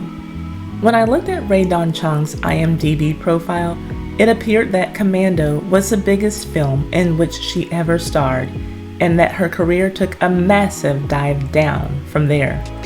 I think that is why, as late as 2013, she was taking the delusional stance that Oprah was jealous of her for getting that role opposite Arnold Schwarzenegger. I have a feeling that Oprah didn't even audition for that role, and therefore would not be jealous of whoever got that part. And I know that people are often uncomfortable with hearing things about colorism, but because Rae Dawn Chong decided to invoke slave imagery in her rant, I have to outright call her out for her colorist attack by saying that Oprah would have been a field N-word rather than a house N-word, because her reasons for saying that are quite obvious. One does not have to be a history scholar to know that it was very commonplace during the days of chattel slavery to have black slaves divided into 2 categories, field slaves and house slaves. To put it in a more crass way, as Rae Dawn Chong did in her interview, field N-words and house N-words. The field slaves were typically darker in complexion with kinkier textured hair. The house slaves, most often children of white masters and black enslaved women, were usually lighter in complexion and had wavy textured hair because they were biracial. Their proximity to whiteness afforded them better treatment than the field slaves. They usually had better sleeping quarters, better clothes, easier work than field slaves, and sometimes even access to education. Since Rae Dawn Chong compared Oprah to a field slave, it only stands to reason that she would have compared herself to a house Negro, deserving better treatment than a phenotypically black person because of who her father is, and her appearance being lighter than black people with two black parents. Perhaps someone should let Ray Don Chong know about the Emancipation Proclamation. Ray Don Chong clearly resents the fact that a woman darker than she, who is fully black, got much further ahead in the entertainment industry than she did. Even with her family connection and lighter skin and wavy hair and house Negro aesthetic, it didn't get her as far as she wanted to go. Does she hate the fact that when we hear the name Oprah, we don't have to hear the name Winfrey to know who is being discussed? Does she hate the fact that when we hear the name Ray, we think of him,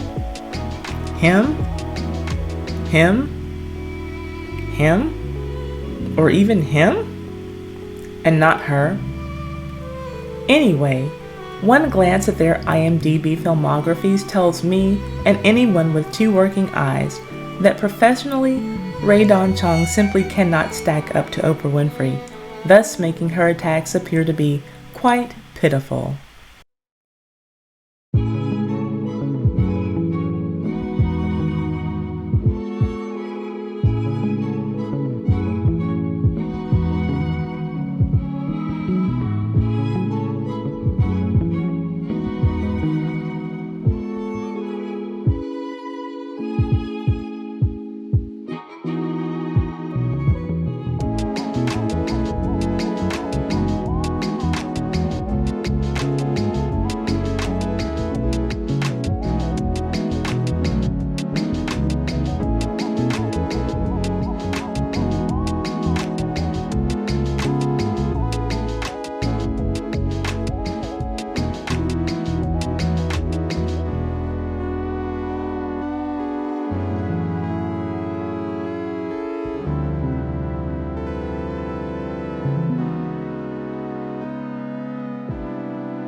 Cab Calloway was an American jazz singer.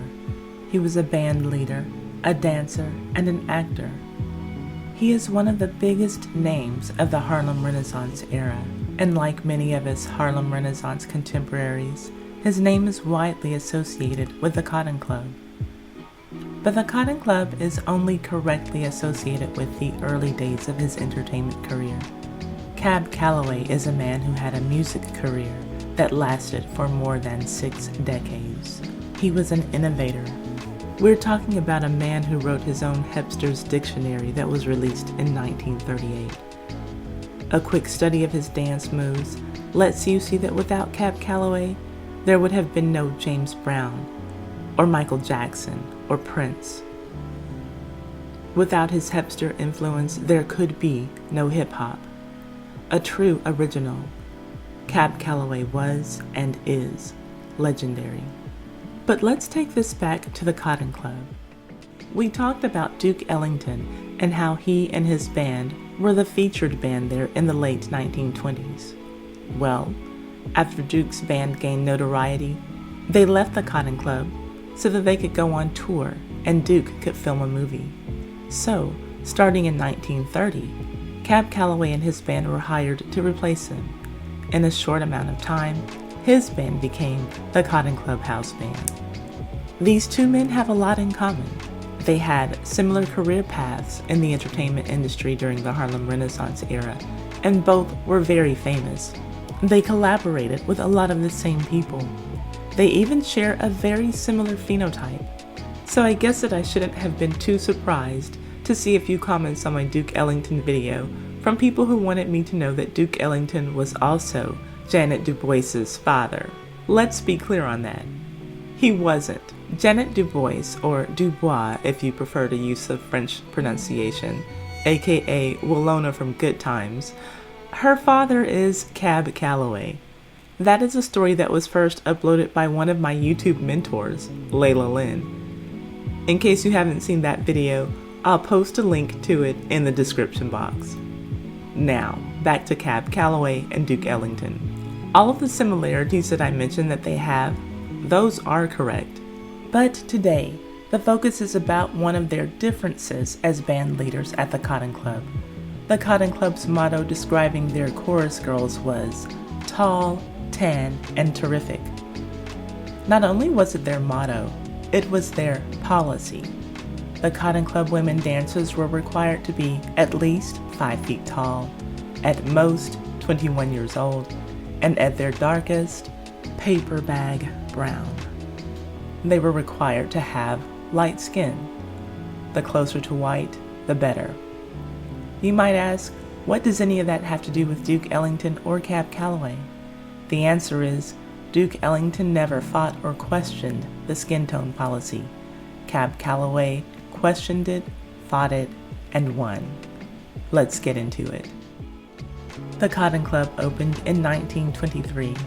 From that year until the year that it closed in 1940, blacks, multiracial, and biracial people in America who wanted to make a name for themselves in show business knew that making it to the stage of the Cotton Club would give them a good chance.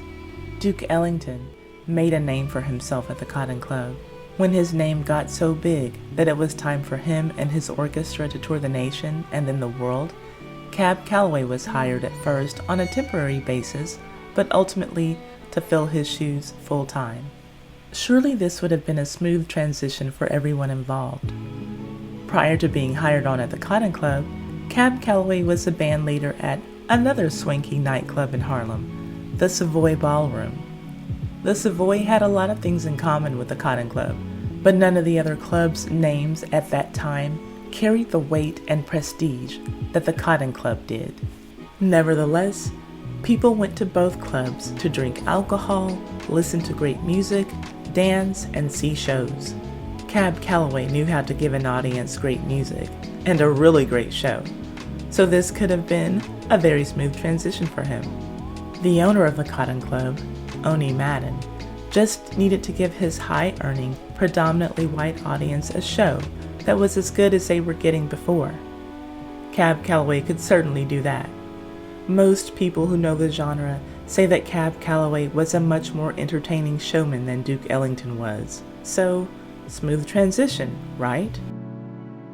Speaking of the audience, when they saw Cab Calloway, they weren't seeing anyone who was very different from Duke Ellington physically. So, even with Duke Ellington gone, club business could continue without missing a beat. Smooth transition, right? Well, the transition from Duke to Cab could have gone through without any bumps in the road had it not been for one stipulation that the Cotton Club had for its chorus line dancers. They had to be tall, 5 feet and 6 inches or taller. No problem. They had to be young, 21 years of age or younger. No problem. They had to have light skin, lighter than a paper bag. That was a problem for Cab Calloway. When he was leading his band at the Savoy Ballroom, they were called Cab Calloway and the Missourians. He had his own chorus girls too. They were called his chocolate bunnies, and the chocolate that Cab was serving in his shows looked like milk chocolate, not the white chocolate that was on the menu at the Cotton Club. To give you an idea of what the typical Cotton Club chorus girls looked like, girls who lived up to their tall, tan, and terrific slogan, here are 2 celebrity women who actually got their first big breaks in their show business careers as Cotton Club chorus girls. Lena Horne at the age of 16 and Dorothy Dandridge at the age of 14. So yes, the Cotton Club had a limit on how old the dancers could be, but perhaps no limits on how young they were allowed to be. But that's a topic that we'll discuss for another time when we take a look into other problematic practices employed at the Cotton Club in an upcoming video. But anyway, if you take a look at Lena Horne and Dorothy Dandridge, you have an idea of how a Cotton Club chorus girl was expected to look. So, Cab Calloway and his band had the sound that the Cotton Club wanted, but his dancers didn't have the look required to be hired on at the club. What was Cab to do? He demanded that his chocolate bunnies be allowed to perform on stage with him. When Cab told club management that he wanted his dark-skinned chorus girls to be on the stage with him, he was immediately met with resistance. The Cotton Club's stance was simple. They did not want dark-skinned chorus line dancers gracing their stage. But Cab Calloway wasn't taking no for an answer. Ironically, when Cab showed up to start work at the Cotton Club in 1930, the name of the revue that he and his orchestra brought there was called the Brown Sugar Revue. Cab was determined that the sugar would stay brown, and he had all of the advantages on his side going into this arrangement. Remember, Cab was already employed and doing very well for himself at the Savoy Ballroom. No, its name didn't carry the same weight as the Cotton Club, but the money was good, and Cab had made a name for himself there. And also remember that Duke Ellington was now leaving the Cotton Club. Could the Cotton Club afford to lose Duke after all of his years there, and Cab Calloway before he even started? Maybe Cab Calloway considered these things and more before he gave the Cotton Club an ultimatum. Allow my chocolate bunnies to dance on stage with me, or I am walking. Period. So, the Cotton Club caved, not out of any desire to promote dark-skinned women, but because they needed a band. Following Duke Ellington's departure, they needed a great band. And they got a great band under Cab Calloway's leadership. Many would say an even better and more exciting band. And a group of dark-skinned chorus girls got the opportunity to dance at the world-famous Cotton Club, and everything that came along with it. Greater exposure and the best pay in town for black chorus girls.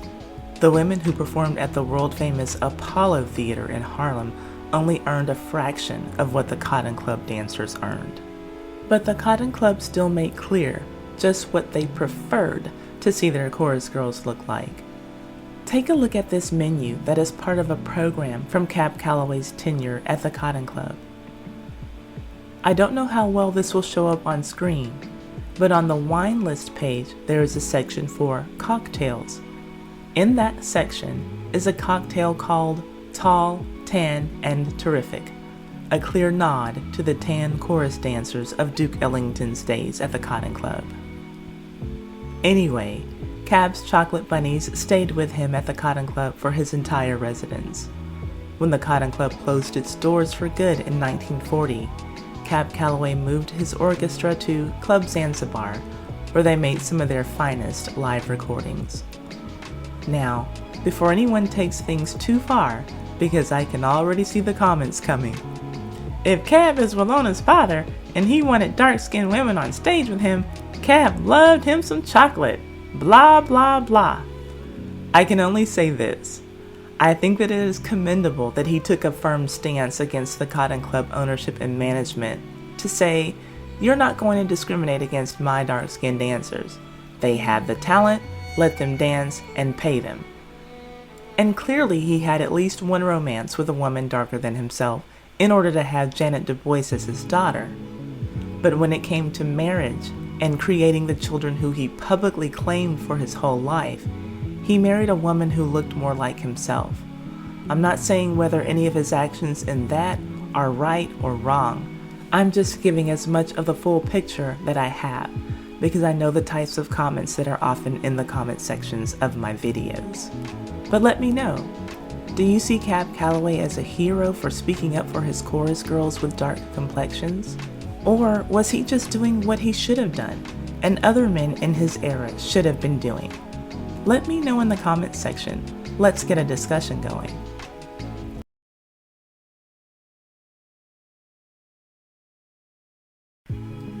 Jack Johnson was born John Arthur Johnson in 1878 in Galveston, Texas. He was a professional boxer who was nicknamed the Galveston Giant.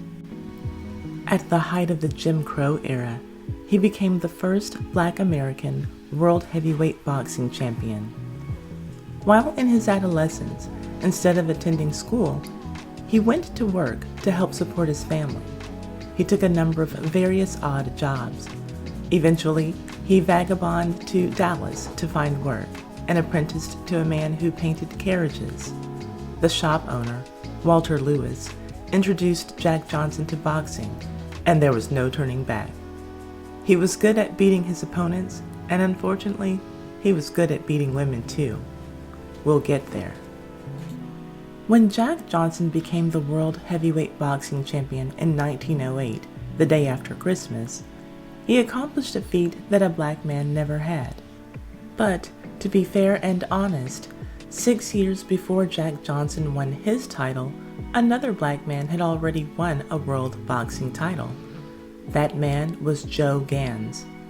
But his was in the lightweight class, and from his first title win in 1902 through 1908, he reigned continuously as the lightweight boxing champ of the world. I just had to add that distinction because I think that it's important to be very clear when talking about the first person to accomplish something. But back to Jack Johnson, the first black heavyweight boxing champion of the world. He loved having that distinction from other black men, and he also loved having the distinction of being able to flaunt his white girlfriends and wives in front of anyone who would look at him, something that other black men just could not do. In this video, we're going to take a chronological look at the women who were in Jack Johnson's life and in his bed, and how his relationship with one of them earned him another first black man distinction. At the time I'm recording this video, R. Kelly is the last or most recent man to be convicted under the Mann Act, crimes having to do with human trafficking and other offenses of a sexual nature. Well, Jack Johnson was the first black man and the first person altogether to be convicted under the Mann Act because of his relationship with a white teenage girl whose mother was having no parts of it. By the end of this video, you will know some information on the woman who had a sexual relationship with Jack Johnson, then she got a lot of money from Jack Johnson, and then she became the prosecution's key witness against Jack Johnson as he stood trial for the Mann Act violations. Woman number 1, Mary Austin. Jack Johnson's first Mrs. Jack Johnson on record was Mary Austin. I don't have a photo of her, nor do I have some photos of some of Jack Johnson's other wives and girlfriends. As this video plays, you will see the photos of the women who had photos on file somewhere. Please just keep in mind that we are starting at 1898, and for most people in the United States at that time, taking photos was a luxury. In the early 1900s, it wasn't uncommon for most people to have had no professional photos taken of themselves or just one photograph taken their whole lifetime. Back to Mary Austin. According to Johnson's 1927 autobiography, My Life in Battles, he married Mary Austin, a black girl from Galveston, Texas, in 1898. No record exists of their marriage, and the 1900 census shows him still living at home with his parents and siblings. But Jack Johnson was prone to exaggeration, and he would call almost any woman who was sleeping with him Mrs. Johnson. Although they were most likely never legally married, Jack Johnson introduced Mary Austin as his wife wherever he went. She was the first, quote-unquote, Mrs. Jack Johnson, but she definitely was not the last. When Jack Johnson moved to California in 1901, Mary Austin went with him. But after he returned from a training visit to Colorado in 1902, she stayed behind. There was no legal record or talk of a divorce between this couple, which leads me to further believe that even when Jack Johnson didn't legally marry a woman, if she was his favorite woman at that time, he would just call her Mrs. Johnson and announce her as Mrs. Johnson in public. Woman number 2, Clara Kerr. While he was living in Philadelphia during the summer of 1903, Jack Johnson met a black woman, Clara Kerr, at a North Philadelphia brothel. Yes, she was a prostitute. Just a few months later, in September of the same year, she traveled with him to Bakersfield, California. and was his companion for the greater part of the next 3 years. Then, in 1906, she ran off with an old friend of Jack Johnson's, a racehorse trainer named William Bryant. She took most of Jack Johnson's jewelry and even his clothing. Jack Johnson tracked down Clara and his friend William. They were living in Tucson, Arizona. Jack Johnson had Clara Kerr arrested on burglary charges, and rightfully so. But Jack Johnson forgave her and became romantically involved with her again. Wow, she must have had some really good cornbread. Anyway, the couple moved to California, but Jack Johnson started having trouble finding money-making fights, and when his money ran out, Clara Kerr left him again, this time for good. Woman number 3, Alma Lola Toy. During a 3-month tour of Australia in early 1907, Jack Johnson had a brief romance with Alma Lola Toy, a 20-year-old white woman from Sydney. Their relationship caused a scandal in the sporting world, so much so that Alma Toy won a 500-pound libel judgment from the Sunday Times newspaper company for an article printed about her relationship with Jack Johnson, published in its sporting paper called The Referee. This was a brief romance, even for Jack Johnson, who was known to bounce from woman to woman. But even though it was short, it was apparently life-changing for him, because after this relationship, he had an epiphany. Being with Alma Lola Toy led Jack Johnson to the striking realization that he needed to renounce black women altogether. White women only. Yes, after returning from Australia, Jack Johnson began traveling with white women exclusively. This is what he said about his decision in his own words in his autobiography. Quote, "The heartaches which Mary Austin and Clara Kerr caused me led me to forswear colored women and to determine that my lot henceforth would be cast only with white women." End quote. Now, in actuality, he forswore no one. He continued to pursue both black women and white women for the rest of his life, but from that point on, he would only give white women the title of Mrs. Jack Johnson, whether that title came along with a legal marriage or not. He would still sleep with black women, but he made it very clear that white women were his preference. Woman number 4, Hattie McClay. Jack Johnson met the next Mrs. Jack Johnson on August 8, 1907. Hattie McClay, whose real name was Anna Peterson, was also a prostitute, working in a whorehouse in Manhattan. She quickly became Jack Johnson's most frequent traveling companion, but their travels together were not happy-go-lucky all of the time. Soon, Hattie McClay learned that the world was not ready for a white Mrs. Jack Johnson. Upon returning to North America after the Tommy Burns fight in Sydney, Australia, the finest hotel in Victoria, British Columbia, refused a room to Jack and Hattie.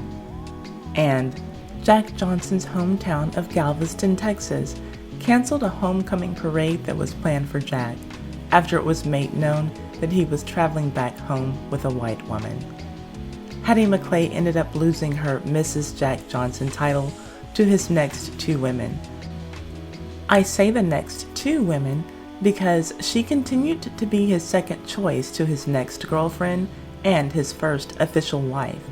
Yes, she hung on for a while and got as much as she could for as long as she could. When Jack Johnson and Hattie McClay finally parted company in February 1911, he paid her $500 for the return of all of his letters and telegrams.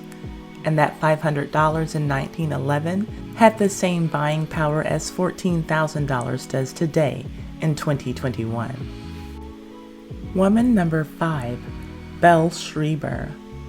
In March 1909, Jack Johnson visited the Everly Club, an exclusive all-white whorehouse in Chicago's Levee District. You might be thinking, how did Jack Johnson get into an exclusive all-white anything? Anyone can see that he's not white. Well, He had to be escorted onto the property by his manager, George Little, who was a white man. Without George Little, Jack Johnson would have had access to nothing, not even his prize-winning fights. Jack Johnson was a rich black man with no power. White managers and promoters had to allow him to earn every dime he had. They couldn't claim to own Jack Johnson's talent that helped him win fights, but they held the keys to everything that he was able to access. Even his manager, George Little, had to give Jack Johnson access to his degeneracy in this instance, and he did. Jack Johnson, who had desired entry into this brothel for months, didn't have the permission to do more than just look around. But he did convince 5 of the prostitutes to go for a ride with him in his car. One of those prostitutes was named Belle Schreiber. She was the 23-year-old daughter of a Milwaukee policeman. She came to Chicago to do secretarial work. But once she saw what the city had to offer, being a good time girl seemed like a much better fit for her. The madams at the Everly Club fired Belle Schreiber after she slept with Jack Johnson. At least 4 other prostitutes were fired for doing the same thing. But in Belle Schreiber's mind, getting fired from the whorehouse might have been just what she needed, because she was soon Jack Johnson's new favorite whore. She was living the life of a good time girl, traveling with all expenses paid, plus, as she said, a little over to have in my pocketbook.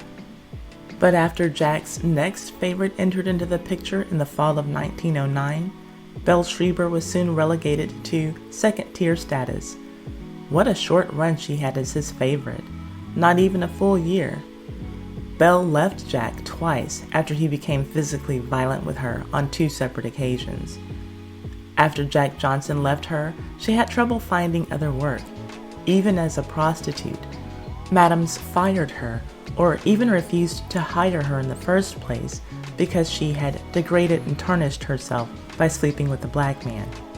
Even though Jack Johnson was rich and famous, Belle's association with him as her lover only lowered her social status. Even as a lowly prostitute, having been with Jack Johnson made her even lower. Perhaps in an effort to pay her back for ruining her career, if you want to call it that, in October of 1910, Jack Johnson helped her open her own whorehouse. He wired money to Belle for train fare from Pittsburgh to Chicago, then paid the first month's rent on the building, and then bought all of the furniture for her very own brothel. But 2 years later, federal investigators tracked down Belle Schreiber to a whorehouse in Washington, D.C., and she became the prosecution's chief witness in Jack Johnson's Mann Act trial. My. Woman number 6, Etta Terry Duryea. In October of 1909, while he was attending the Vanderbilt Cup car race on Long Island, Jack Johnson met 28-year-old Brooklyn socialite Etta Duryea. She was glamorous and very well educated. In that regard, she was the total opposite of every woman Jack Johnson had been with before.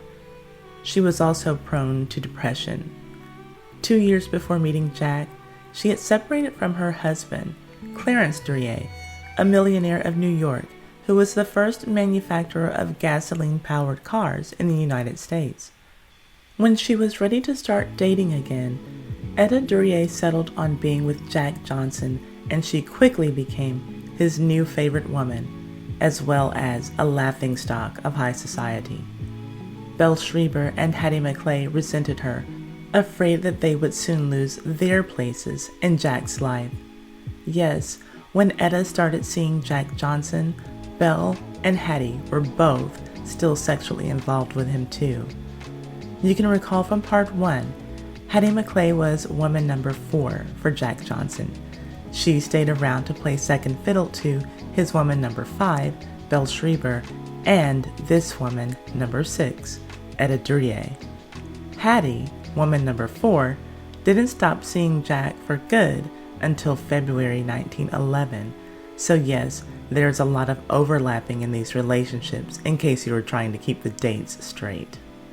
As for Belle Schreiber, woman number 5, there was at least a year of her relationship with Jack Johnson overlapping into his relationship with woman number 6, aka Etta Duryea also. But even with Hattie McClay and Belle Schreiber in the background, Jack Johnson went forward with pursuing Etta. As he had done with his favorites before, he gave Etta the title of Mrs. Jack Johnson. But he went a step further. This time, Mrs. Jack Johnson wasn't just a title for Etta Duryea given by Jack. This time, for the first time with any woman, he made it official with a real legal proceeding. Jack Johnson made Etta his lawful wife on January 18, 1911. As most women would think, Etta Duryea thought that being a wife would come with some privileges, one being faithfulness from her husband. She wanted sexual loyalty from Jack Johnson, but very soon she learned that she would have to settle for just getting treated slightly better than his other women. Etta Duryea learned that Jack just didn't have it in himself to be faithful.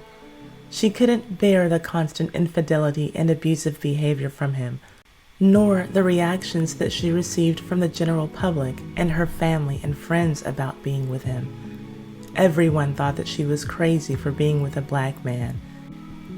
But to add to it, that he was severely mistreating her, she began to feel that he wasn't worth it. Her bouts of depression started to come more frequently and hit more heavily. Just 1 month before the couple got married, in December of 1910, Jack Johnson began to suspect Etta of having an affair with his chauffeur, so he hired a private investigator to have her followed. None of the sources that I found confirmed that she was cheating on him or that she even admitted to having an affair. But on Christmas Day, Jack Johnson confronted Etta Duryea at the Pekin Theater in Chicago. He beat her so badly that she had to be hospitalized. She couldn't walk after he attacked her, so he had to carry her to a car. He was so afraid of getting caught and charged for his violence that he asked someone else to drive her to the nearest hospital, Washington Park Hospital. He was such a coward that he sent a friend of his into Etta Duryea's hospital room to beg her to not report him for the assault. And she didn't. Etta was in the hospital for several days following Jack's attack. One source that based its information on Jack Johnson's Mann Act trial court documents strongly suggests that during Etta's hospital stay, he took his former favorite prostitute, Belle Schreiber, to the hospital with him to visit his wife, Etta. Not because he needed moral support, but to show Belle the cautionary tale that was his wife. His message was loud and clear. If you don't do as I say, you can end up like this too. Belle Schreiber said that she knew Jack Johnson to be violent, but she never knew just what he was capable of until she saw his wife's face looking, quote, lumpy, like a sack of potatoes, end quote. If she were to sass Jack Johnson, she'd find herself in a similar condition. 10-4. Somehow, after all of this, the couple made up and got back together. They concocted a story about Etta's injuries so that Jack wouldn't have to take responsibility for beating her. They decided to say that she was injured by falling from a streetcar. Less than 3 weeks after her severe beating, they were quietly married in Pittsburgh. Their situation seemed stable for a while. You might recall from part 1 of this video that Jack Johnson had helped Belle Schreiber go into business for herself, and he'd paid Hattie McClay that $500 for his letters and telegrams. He didn't do that because those letters had sentimental value to him. He paid her so that she wouldn't give his letters to the press and make his private affairs public. He needed Hattie, and frankly Belle also, to be out of his life, or at least quiet, so that he could hang on to his wife. Almost exactly 1 year after Jack Johnson married Etta Duryea, tragedy struck in her family when her father died. Very shortly thereafter, news of her marriage to Jack made its way back to Brooklyn. The people who she once called friends and even family disowned her for lowering herself by being with a black man like Jack Johnson.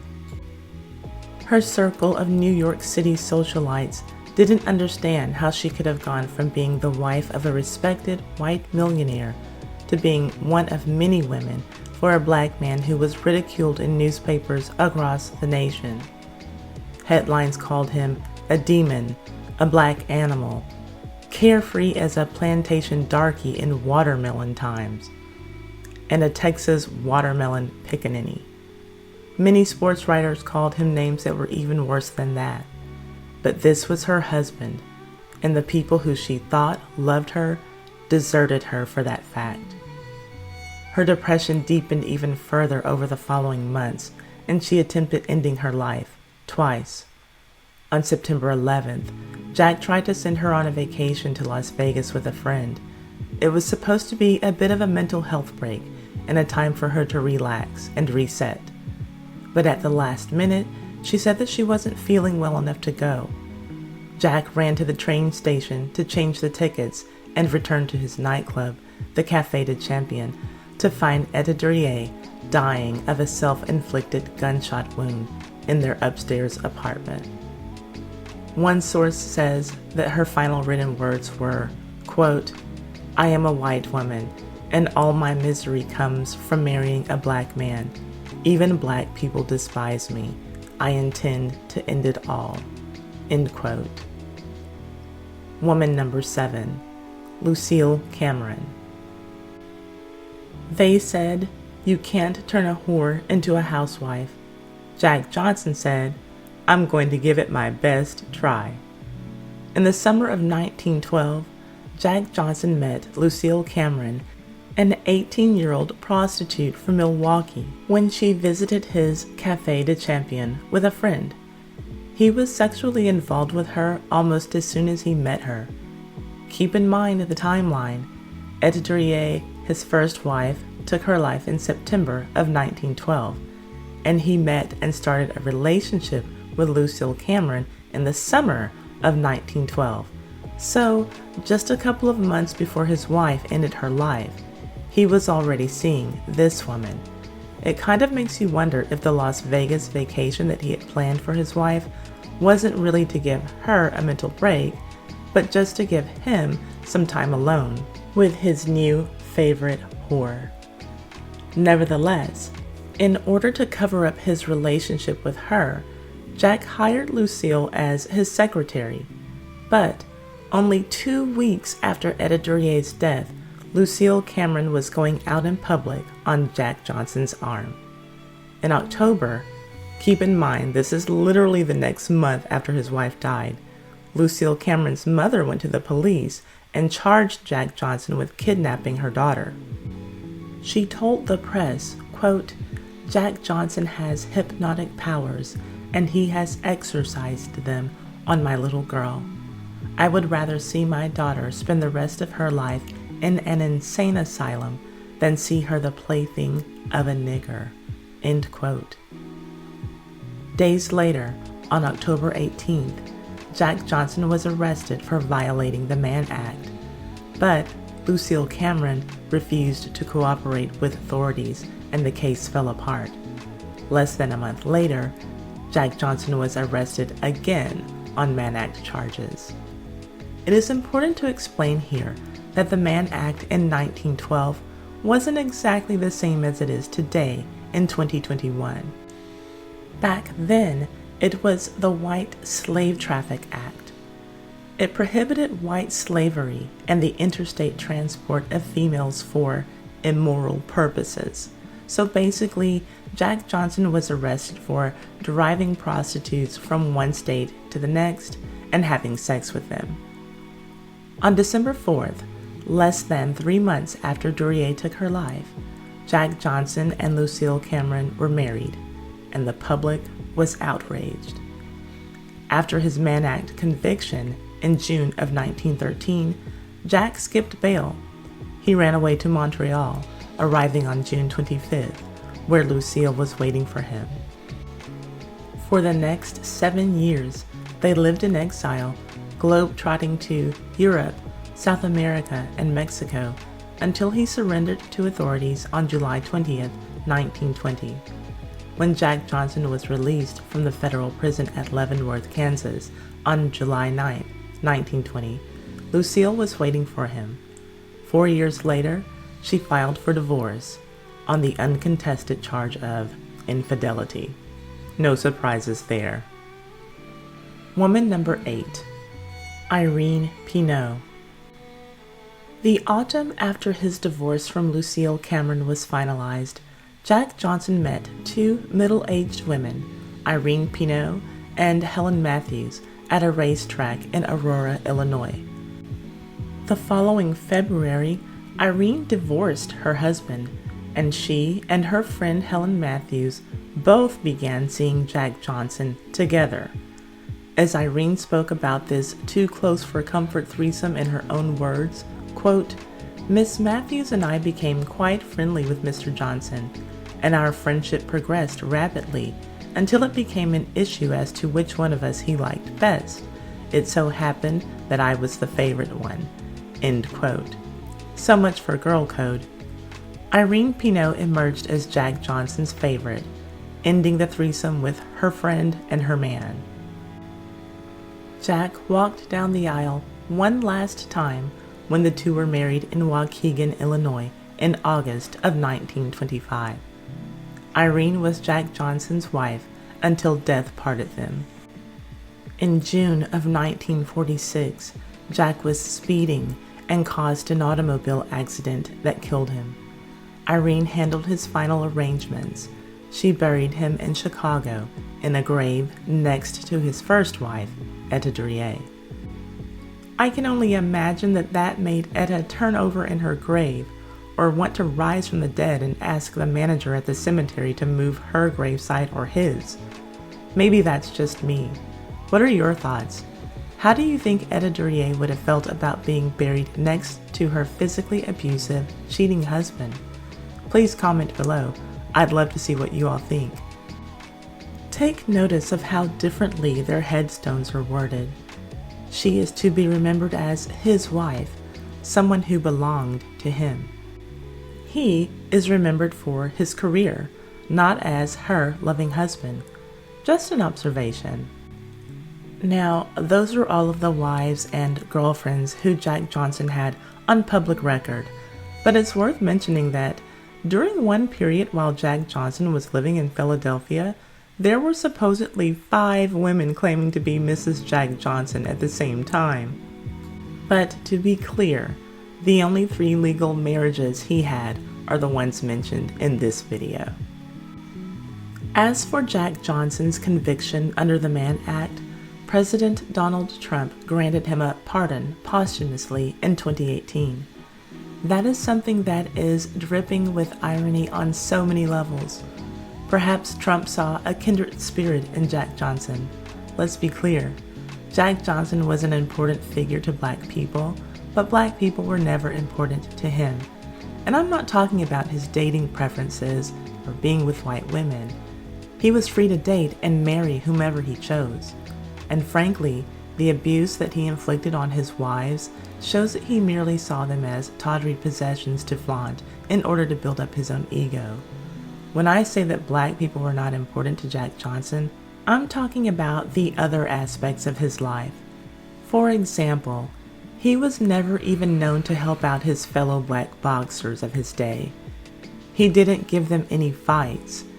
This was a man who was out for himself in every way. This coonish cartoon drawing of Jack Johnson depicts him as a buffoon, animal-like, but also shows Sam Langford in the background waiting for his chance to fight the champ. Sam Langford was an excellent heavyweight fighter who likely would have been a formidable opponent for Jack Johnson had Jack cared to fight black boxers who may have given him more of a run for his money.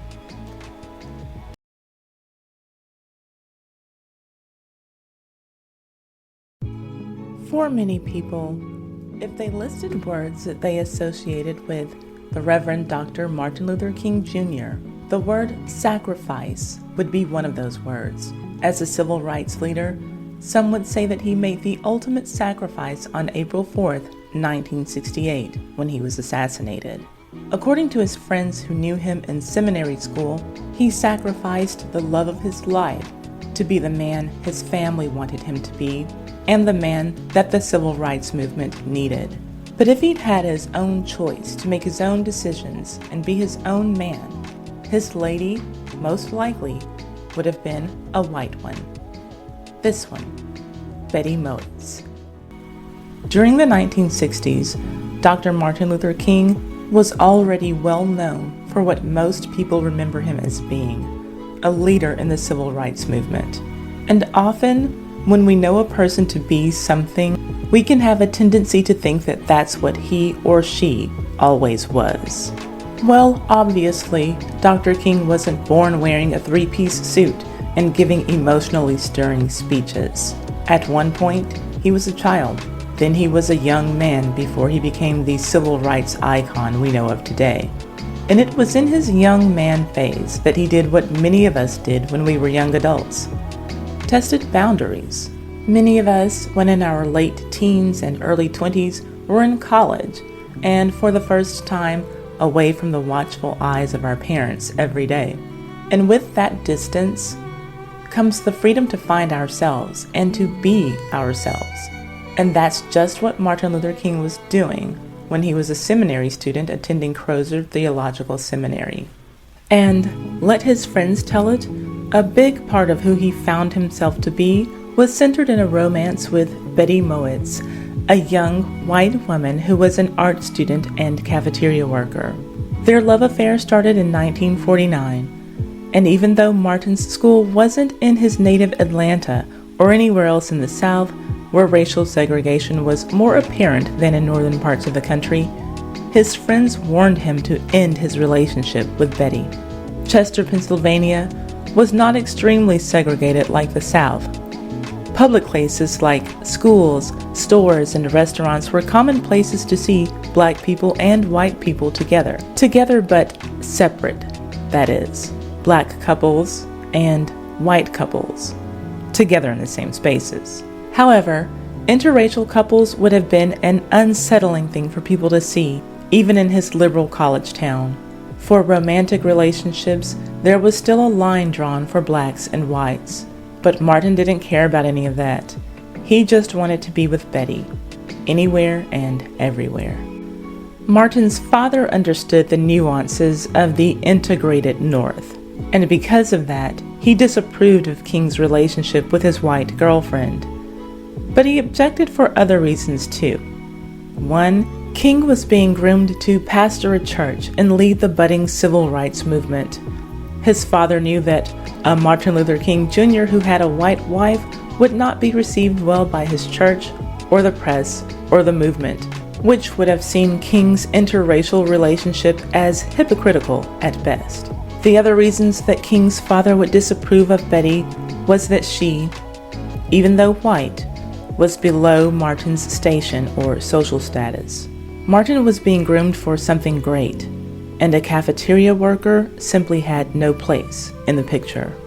Martin Luther King Sr. had a lot to say about his son's life and potential wife. The way he saw it, his son was destined for greatness, and those plans did not include a white woman cafeteria worker, or even Coretta Scott in the beginning. King Sr.'s first choice of a wife for his son was Matilda Dobbs, an opera singer from a prominent black family in Atlanta. But that's a story for another day. So, we know what Martin Luther King Jr.'s father thought about his interracial love story, but maybe he was just too old to understand. What about King's friends? What did they think about him and Betty? Before I go on, I can already imagine the comments. Ty, where are the rest of the pictures of Betty? Why are you only using these few? Or, better yet, Ty, I googled Betty and I saw another picture. Why aren't you showing her pretty pictures and making her look all homely? And I get it. There are not a lot of photos of Betty available because she was not a public figure. And if you Google Betty Mowatz, you will likely see a page that looks kind of like what I saw. that repeatedly includes this woman's face. If you read articles about King's interracial relationship, specifically the one that he had in college, you'll likely see her face there too.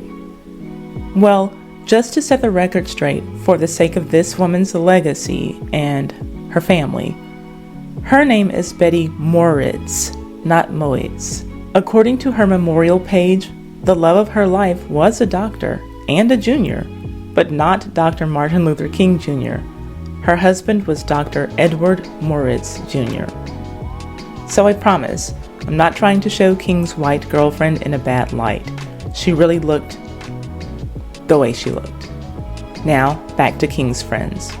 According to Reverend Pius J. Barber, who was a friend to King in his seminary days, MLK was idealistic, and the fact that he couldn't be with Betty left him, quote, a man with a broken heart.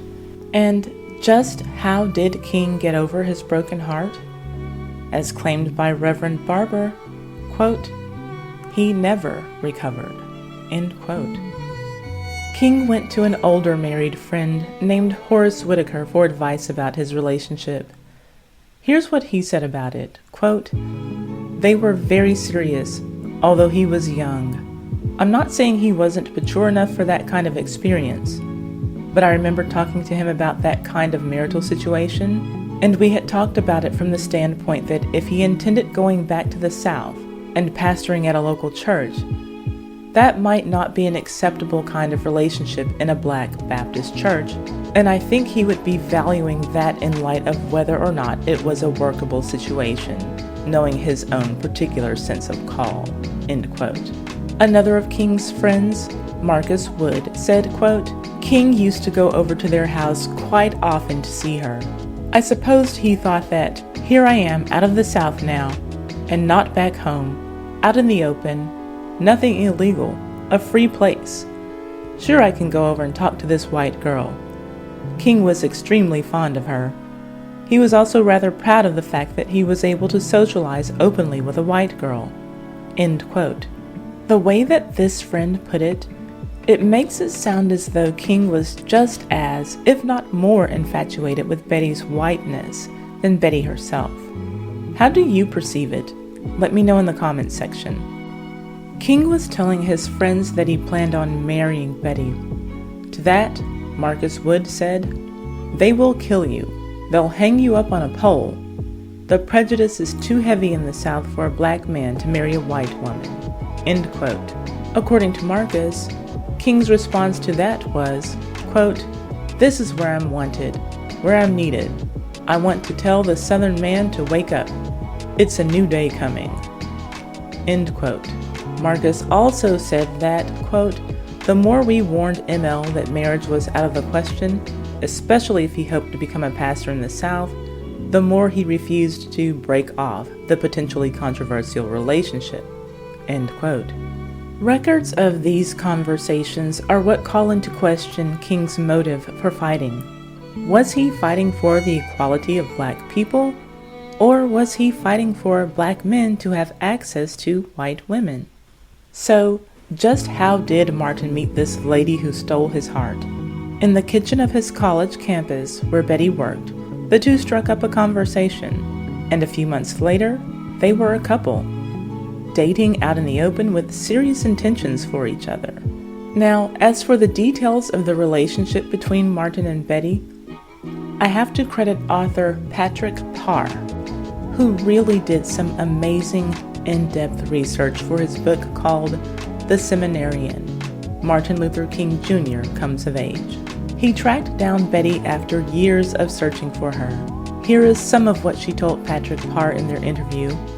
One source says that his interview with her was the only interview she ever gave.